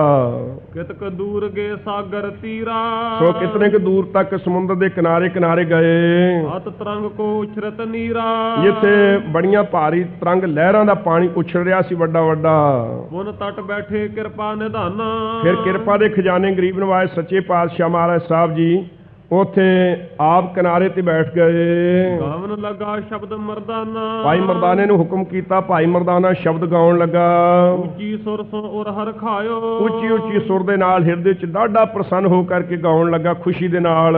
ਅਦਿਕ ਮਨੋਜ ਰਬਾਬ ਵਜਾਇਓ, ਬੜਾ ਹੀ ਭਾਰੀ ਸੁੰਦਰ ਤੇ ਮਨੋਹਰ ਰਬਾਬ ਵਜਾਉਣਾ ਕੀਤਾ। ਮਨੋਹਰਾ ਇੱਕ ਮਿਰਤਕ ਮਾਨਵ ਪਰਾ, ਇੱਕ ਆਦਮੀ ਦੇ ਮੁਰਦੇ ਦੀ ਦੇਹ ਉੱਥੇ ਪਈ ਹੋਈ ਸੀ। ਬਿਕਰ ਖਾਨ ਤੇ ਆਏ, ਬ੍ਰਿਕ ਬਘਿਆੜ ਉਹਨੂੰ ਖਾਣ ਵਾਸਤੇ ਆਇਆ। ਉਹ ਬਘਿਆੜ ਭੁੱਖਾ ਸੀ, ਸੋ ਉਹ ਬੰਦੇ ਦੀ ਮੁਰਦਾ ਦੇਹ ਨੂੰ ਵੇਖ ਕਰਕੇ ਖਾਣ ਵਾਸਤੇ ਉਸ ਮੌਕੇ ਤੇ ਆਇਆ। ਅਦਕ ਸ਼ੁਦਾ ਜਿਹੇ ਕੋ ਲੱਗੀ, ਜਿਸ ਬਘਿਆੜ ਨੂੰ ਬੜੀ ਭਾਰੀ ਭੁੱਖ ਲੱਗੀ ਹੋਈ ਸੀ, ਚੂਮਿਓ ਮਸਤਕ ਜਾਏ, ਉਹਨੇ ਜਾ ਕੇ ਪਹਿਲਾਂ ਉਸ ਆਦਮੀ ਦਾ ਮੱਥਾ ਸੁੰਘਣਾ ਕੀਤਾ। ਉਸ ਜਿਹੜਾ ਮੁਰਦਾ ਸੀ ਉਹਦਾ ਮੱਥਾ ਜਾ ਕੇ ਸੁੰਘਣਾ ਕੀਤਾ। ਬਘਿਆੜ ਨੇ ਪਹਿਲਾਂ ਖਾਧਾ ਨਹੀਂ, ਜਾ ਕੇ ਸੁੰਘਿਆ ਹੈ ਕਿ ਜੇ ਪਵਿੱਤਰ ਹੋਇਆ ਤਾਂ ਖਾਵਾਂਗਾ, ਨਾ ਪਵਿੱਤਰ ਹੋਇਆ ਤਾਂ ਨਹੀਂ ਖਾਵਾਂਗਾ। ਜੋ ਪਈ ਨਹਿ ਖਾਇਓ ਹਟ ਕਰ ਸੋ ਗਇਓ, ਪਰ ਉਸ ਨੂੰ ਨਹੀਂ ਖਾਧਾ। ਮੁੜ ਕੇ ਬਘਿਆੜ ਫਿਰ ਵਾਪਸ ਚਲਾ ਗਿਆ। ਦੂਰ ਜਾਏ ਪੁਨ ਆਵਤ ਭਇਓ, ਜਦੋਂ ਇਹ ਦੂਰ ਗਿਆ ਭੁੱਖ ਨੇ ਫਿਰ ਸਤਾਇਆ। ਮੁੜ ਕੇ ਫਿਰ ਇਹ ਆਇਆ ਕਿਉਂਕਿ ਆਦਮੀ ਇਸ ਦਾ ਖਾਜਿਆ ਸੀ। ਪਗ ਕਰ ਔਰ ਸੁੰਗਾ ਤੇ ਸਾਰਾ, ਸੋ ਫਿਰ ਉਹਦੇ ਪੈਰ ਸੁੰਘੇ। ਫਿਰ ਪੈਰ ਸੁੰਘ ਕਰਕੇ ਫਿਰ ਆਪਣੇ ਕੰਨ ਹਿਲਾ ਕੇ ਪਰੇ ਨੂੰ ਚਲਾ ਗਿਆ। ਮੁੜ ਕੇ ਫਿਰ ਆਇਆ। ਫਿਰ ਉਹਦੀ ਛਾਤੀ ਪੇਟ ਆਦਿ ਸਾਰਾ ਉਹਦੀਆਂ ਅੱਖਾਂ ਨੂੰ ਵੀ ਸੁੰਘਿਆ, ਪੈਰਾਂ ਨੂੰ ਵੀ ਸੁੰਘਿਆ, ਹੱਥਾਂ ਨੂੰ ਵੀ ਸੁੰਘਿਆ, ਛਾਤੀ ਨੂੰ ਵੀ ਸੁੰਘਿਆ। ਬਿਨਾਂ ਖਾਏ ਤੋਂ ਉਹ ਜੰਗਲ ਵੱਲ ਨੂੰ ਚਲਾ ਗਿਆ। ਸ੍ਰੀ ਪ੍ਰਭ ਸੋ ਬੂਝਤ ਮਰਦਾਨਾ, ਭਾਈ ਮਰਦਾਨਾ ਜੀ ਰਬਾਬ ਵਜਾ ਕੇ ਸ਼ਬਦ ਗਾ ਰਹੇ ਸਨ, ਆਨੰਦ ਵਿੱਚ ਲੀਨ ਸਨ ਬੈਠੇ ਹੋਏ। ਸੋ ਤੱਕ ਰਹੇ ਸਨ ਇਸ ਕੌਤਕ ਨੂੰ। ਜਦੋਂ ਇਹ ਬਘਿਆੜ ਕਈ ਵਾਰੀ ਆਇਆ, ਉਸ ਮੁਰਦੇ ਦੀ ਦੇਹ ਨੂੰ ਸੁੰਘ ਕੇ ਖਾਣ ਤੋਂ ਬਿਨਾਂ ਹੀ ਆਪਣੇ ਕੰਨ ਹਿਲਾ ਕੇ ਪਰੇ ਨੂੰ ਚਲਾ ਗਿਆ। ਫਿਰ ਭਾਈ ਮਰਦਾਨੇ ਨੇ ਗੁਰੂ ਨਾਨਕ ਸਾਹਿਬ ਦੇ ਪਾਸੋਂ ਪੁੱਛਿਆ, ਮਿਰਤਕ ਕੋ ਬ੍ਰਿਕ ਕੀਨ ਨਾ ਖਾਨਾ, ਮਹਾਰਾਜ ਇਸ ਮੁਰਦਾ ਦੇਹ ਨੂੰ ਇਸ ਬਘਿਆੜ ਨੇ ਖਾਣਾ ਨਹੀਂ ਕੀਤਾ ਜੀ। ਸੁੰਗ ਹਟਿਓ ਕਿਉਂ ਕਹੀਏ ਸੁਆਮੀ, ਸੁਆਮੀ ਮਾਲਕ ਜੀ ਕਹਿਣਾ ਕਰੇ ਉਹਨੂੰ ਸੁੰਘ ਕੇ ਹਟ ਕਿਉਂ ਗਿਆ ਹੈ? ਘਟ ਕੇ ਤੁਮ ਅੰਤਰ ਜਾਮੀ, ਕਿਉਂਕਿ ਤੁਸੀਂ ਦਿਲਾਂ ਦੇ ਅੰਦਰ ਦੀ ਜਾਣਨ ਵਾਲੇ ਹੋ ਆਪ ਜੀ। ਸੁਨ ਮਰਦਾਨੇ ਸ਼ਬਦ ਜੋ ਗਾਇਓ, ਹਜ਼ੂਰ ਕਹਿਣਗੇ ਸੁਣ ਭਾਈ ਮਰਦਾਨਿਆ, ਜੋ ਤੂੰ ਤੁਰਕੀ ਬਾਣੀ ਦਾ ਇਹ ਸ਼ਬਦ ਗਾਉਣਾ ਕੀਤਾ ਹੈ, ਜਾਂ ਤੇਰੇ ਦਾ ਸੁਧ ਹੋਇ ਆਇਓ, ਇਸ ਵਾਸਤੇ ਇਸ ਬਘਿਆੜ ਦਾ ਹਿਰਦਾ ਵੀ ਸੁਣ ਕੇ ਪਵਿੱਤਰ ਹੋ ਆਇਆ ਹੈ। ਊਚ ਅਪਾਰ ਬੇਅੰਤ ਸੁਆਮੀ, ਕੌਣ ਜਾਣੈ ਗੁਣ ਤੇਰੇ, ਗਾਵਤੇ ਉਧਰੇ ਸੁਣਤੇ ਉਧਰੇ, ਬਿਨਸੇ ਪਾਪ ਕਨੇਰੇ, ਪਸ਼ੂ ਪ੍ਰੇਤ ਮੁਗਧ ਕਾ ਉਤਾਰੇ, ਪਾਹਨ ਪਾਰ ਉਤਾਰੇ, ਨਾਨਕ ਦਾਸ ਤੇਰੀ ਸਰਣਾਈ ਸਦਾ ਸਦਾ ਬਲਿਹਾਰੇ। ਪਸ਼ੂਆਂ ਦਾ ਵੀ ਭਲਾ ਹੋ ਰਿਹਾ ਹੈ। ਪਸ਼ੂ ਨੇ ਸੁਣਿਆ, ਇਸ ਨੇ ਬਘਿਆੜ ਨੇ ਜਿਹੜਾ ਮਾਸਾਹਾਰੀ ਇਹ ਪਸ਼ੂ ਹੈ, ਇਹਨੇ ਸੁਣਨਾ ਕੀਤਾ ਹੈ ਗੁਰੂ ਕਾ ਸ਼ਬਦ ਸੁਣਨ ਕਰਕੇ। ਸੋ ਹਜ਼ੂਰ ਕਹਿੰਦੇ ਇਹਦਾ ਹਿਰਦਾ ਪਵਿੱਤਰ ਹੋ ਆਇਆ ਹੈ। ਪੁੰਨ ਪਾਪ ਪੁੰਨ ਕੋ ਭਇਓ ਵਿਚਾਰਾ, ਇਹਨੂੰ ਇਹ ਵਿਚਾਰ ਹੋ ਗਿਆ ਕਿ ਪਾਪ ਕਿਹੜੀ ਚੀਜ਼ ਨਾਲ ਲੱਗਦਾ ਹੈ, ਪੁੰਨ ਕਿਹੜੀ ਚੀਜ਼ ਦਾ ਹੈ। ਸੋ ਪੁੰਨ ਤੇ ਪਾਪ ਦੀ ਵਿਚਾਰੇ ਦੇ ਹਿਰਦੇ ਵਿੱਚ ਇਹ ਗਿਆਤ ਸਮਝ ਹੋ ਆਈ ਹੈ ਇਸ ਨੂੰ। ਭਖ ਅਪਖ ਹੈ ਲਖਿਓ ਆਹਾਰਾ। ਪੱਖ ਖਾਣੇ ਯੋਗ ਅਪੱਖ ਨਾ ਖਾਣੇ ਯੋਗ ਜਿਹੜਾ ਭੋਜਨ ਹੈ ਉਹ ਇਹਨੇ ਜਾਣ ਲਿਆ ਹੈ ਕਿ ਆਹ ਭੋਜਨ ਨਹੀਂ ਖਾਣੇ ਯੋਗ, ਆਹ ਭੋਜਨ ਖਾਣੇ ਯੋਗ ਹੈ, ਇਸ ਨੇ ਚੰਗੀ ਤਰ੍ਹਾਂ ਜਾਣ ਲਿਆ ਹੈ। ਦੋਹਰਾ ਅਸੀਂ ਮਨੁੱਖ ਹਾਂ ਖਾਲਸਾ ਜੀ, ਅਸੀਂ ਵੀ ਬਾਣੀ ਸੁਣਦੇ ਹਾਂ, ਸਿੱਖ ਕਹਾਉਂਦੇ ਹਾਂ, ਸਾਨੂੰ ਇਹ ਪਤਾ ਨਹੀਂ ਕਿ ਆਹ ਪੱਖ ਭੋਜ ਕਿਹੜਾ ਹੈ। ਨਾ ਖਾਣੇ ਯੋਗ ਇਹ ਸ਼ਰਾਬ ਪੀਣੀ ਸਤਿਗੁਰੂ ਜੀ ਦੀ ਆਗਿਆ ਨਹੀਂ। ਮਾਨਸ ਭਰਿਆ ਆਣਿਆ ਮਾਨਸ ਭਰਿਆ ਆਏ, ਜਿਤ ਪੀਤਾ ਮਤ ਦੂਰ ਹੋਏ ਬਰਲ ਪਾਵੇ ਵਿੱਚ ਆਏ।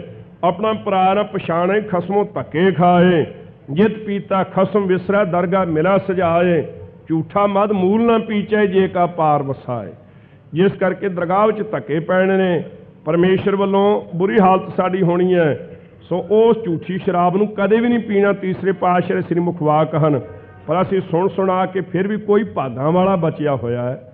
ਸੋ ਜਿਹੜਾ ਰਹਿਤ ਮਰਿਆਦਾ ਵਿੱਚ ਕੋਈ ਪ੍ਰਪੱਕ ਹੈ, ਜਿਹੜਾ ਗੁਰੂ ਵਾਲਾ ਬਣਿਆ ਅੰਮ੍ਰਿਤ ਛਕ ਕੇ, ਬਾਕੀ ਕੋਈ ਨਹੀਂ। ਇਸੇ ਤਰ੍ਹਾਂ ਕੂੜ ਬੋਲ ਮੁਰਦਾਰ ਖਾਏ, ਝੂਠ ਬੋਲ ਕੇ ਖਾਣਾ ਮੁਰਦਾਰ ਖਾਣਾ ਹੈ। ਕਿਸੇ ਤੋਂ ਖੋਹ ਖਿੰਚ ਕੇ ਵਲ ਛਲ ਕਰਕੇ ਖਾਣਾ ਇਹ ਮਹਾਨ ਪਾਪ ਹੈ। ਮੋਹ ਪ੍ਰਪੰਚ ਕਰ ਪਰ ਤਨ ਲਿਆਵਾ, ਸੁਤਧਾਰਾ ਪੈ ਆਣ ਲੁਟਾਵਾ। ਮਨ ਮੇਰੇ ਭੂਲੇ ਕਪਟ ਨਾ ਕੀਜੈ, ਅੰਤ ਨਿਬੇਰਾ ਤੇਰੇ ਜੀ ਪੈ ਲੀਜੈ। ਸੋ ਉਹ ਸਾਡੇ ਨਾਲੋਂ ਤਾਂ ਬਘਿਆੜ ਹੀ ਚੰਗਾ ਹੋਇਆ। ਸੋ ਜਿਸ ਨੇ ਗੁਰੂ ਕਾ ਸ਼ਬਦ ਸੁਣਿਆ, ਜਿਸ ਦੇ ਹਿਰਦੇ ਵਿੱਚ ਸਮਝ ਹੋ ਆਈ ਇਹ ਚੀਜ਼ ਖਾਣੇ ਯੋਗ ਹੈ, ਇਹ ਤਿਆਗਣੇ ਯੋਗ ਹੈ। ਇਸ ਕਰਕੇ ਪਾਪ, ਇਸ ਕਰਕੇ ਪੁੰਨ ਹੈ। ਦੋਹਰਾ ਮਿਰਤਕ ਬੇਮੁਖ ਨਾਮ ਤੇ।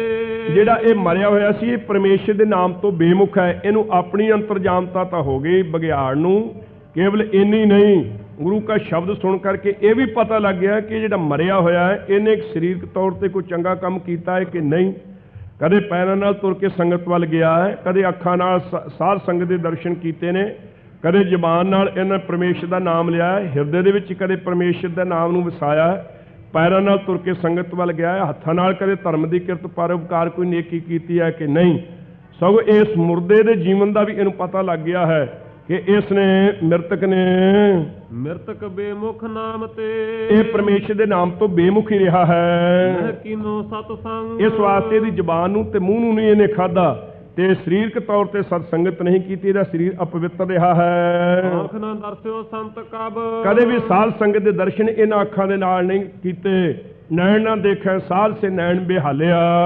ਹਿਰਦੇ ਨਾ ਹਰ ਕੋ ਰੰਗ। ਹਿਰਦੇ ਵਿੱਚ ਪਰਮੇਸ਼ਰ ਦੇ ਨਾਮ ਦਾ ਰੰਗ ਹੈ ਹੀ ਨਹੀਂ। ਇਸ ਵਾਸਤੇ ਇਹਦੀ ਛਾਤੀ ਨੂੰ ਇਹ ਵੀ ਨਹੀਂ ਖਾਧਾ, ਅੱਖਾਂ ਨੂੰ ਵੀ ਨਹੀਂ ਖਾਧਾ। ਸੋ ਬਾਕੀ ਸਾਰੇ ਸਰੀਰ ਸਤ ਸੰਗਤ ਵਿੱਚ ਲਿਆ ਕੇ ਪਵਿੱਤਰ ਨਹੀਂ ਕੀਤਾ। ਇਸ ਵਾਸਤੇ ਇਹਦੇ ਸਰੀਰ ਨੂੰ ਇਹਨੇ ਨਹੀਂ ਖਾਣਾ ਕੀਤਾ ਹੈ। ਜੋ ਪਈ ਹਸਤਨ ਸੋ ਕਬ ਟਹਿਲ ਨਾ ਕੀਨੀ। ਇਹਨਾਂ ਹੱਥਾਂ ਦੇ ਨਾਲ ਕਦੇ ਟਹਿਲ ਹੀ ਨਹੀਂ ਕੀਤੀ। ਇਸੇ ਵਾਸਤੇ ਭਾਈ ਗੁਰਦਾਸ ਸਾਹਿਬ ਜੀ ਨੇ ਫਰਮਾਇਆ, ਬਿਨ ਸੇਵਾ ਤਿਗ ਹੱਥ ਪੈਰ ਹੋਰ ਨੇ ਫਲ ਕਰਨੀ। ਹਰ ਜਸ ਧੁਨ ਸ਼ਰਮਨ ਨਹਿ ਦੀਨੀ। ਸੋ ਆਪਣੇ ਜਿਹੜੇ ਕੰਨ ਹਨ ਇਹ ਪਰਮੇਸ਼ਰ ਦੇ ਕੀਰਤਨ ਦੀ ਧੁਨੀ ਸੁਣਨ ਵੱਲ ਕਦੇ ਇਹਨਾਂ ਨੇ ਦਿੱਤੇ ਹੀ ਨਹੀਂ। ਸਗੋਂ ਕੰਨ ਜਿਹੜੇ ਹਨ ਬਿਖਾ ਨਾਦ ਕਰਨ ਸੁਣ ਪੀਨਾ, ਹਰ ਜਸ ਸੁਣਤ ਆਲਸ ਮਨ ਕੀਨਾ।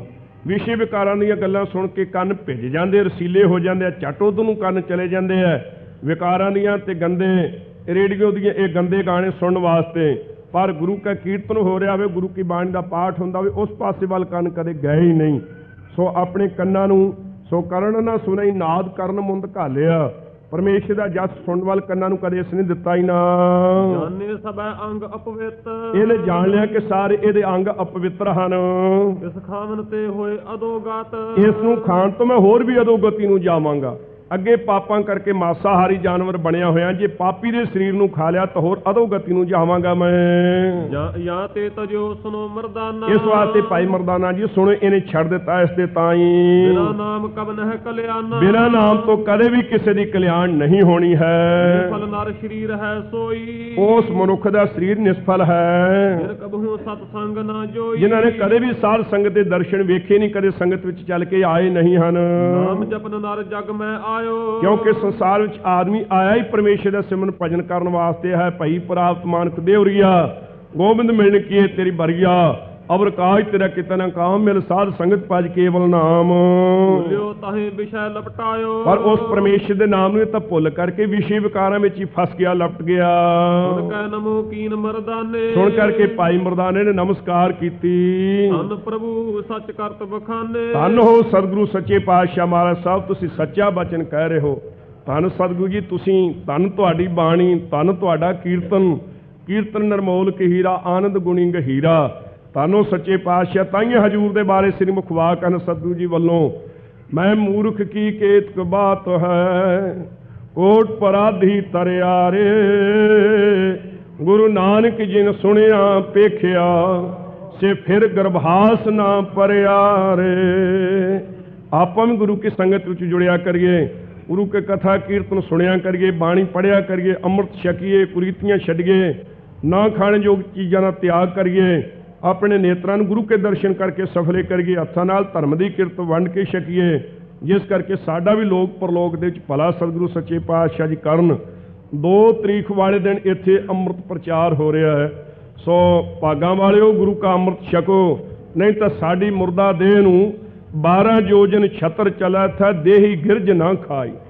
12 ਯੋਜਨ 48 ਕੋਹ ਜਿਨ੍ਹਾਂ ਦੇ ਸਿਰਾਂ ਦੇ ਉੱਪਰ ਰਾਜੇ ਛਤਰ ਲੈ ਕੇ ਖੜੇ ਹੁੰਦੇ ਸਨ, ਜਿੱਦ ਨੂੰ ਜਾਣਾ ਹੁੰਦਾ ਸੀ।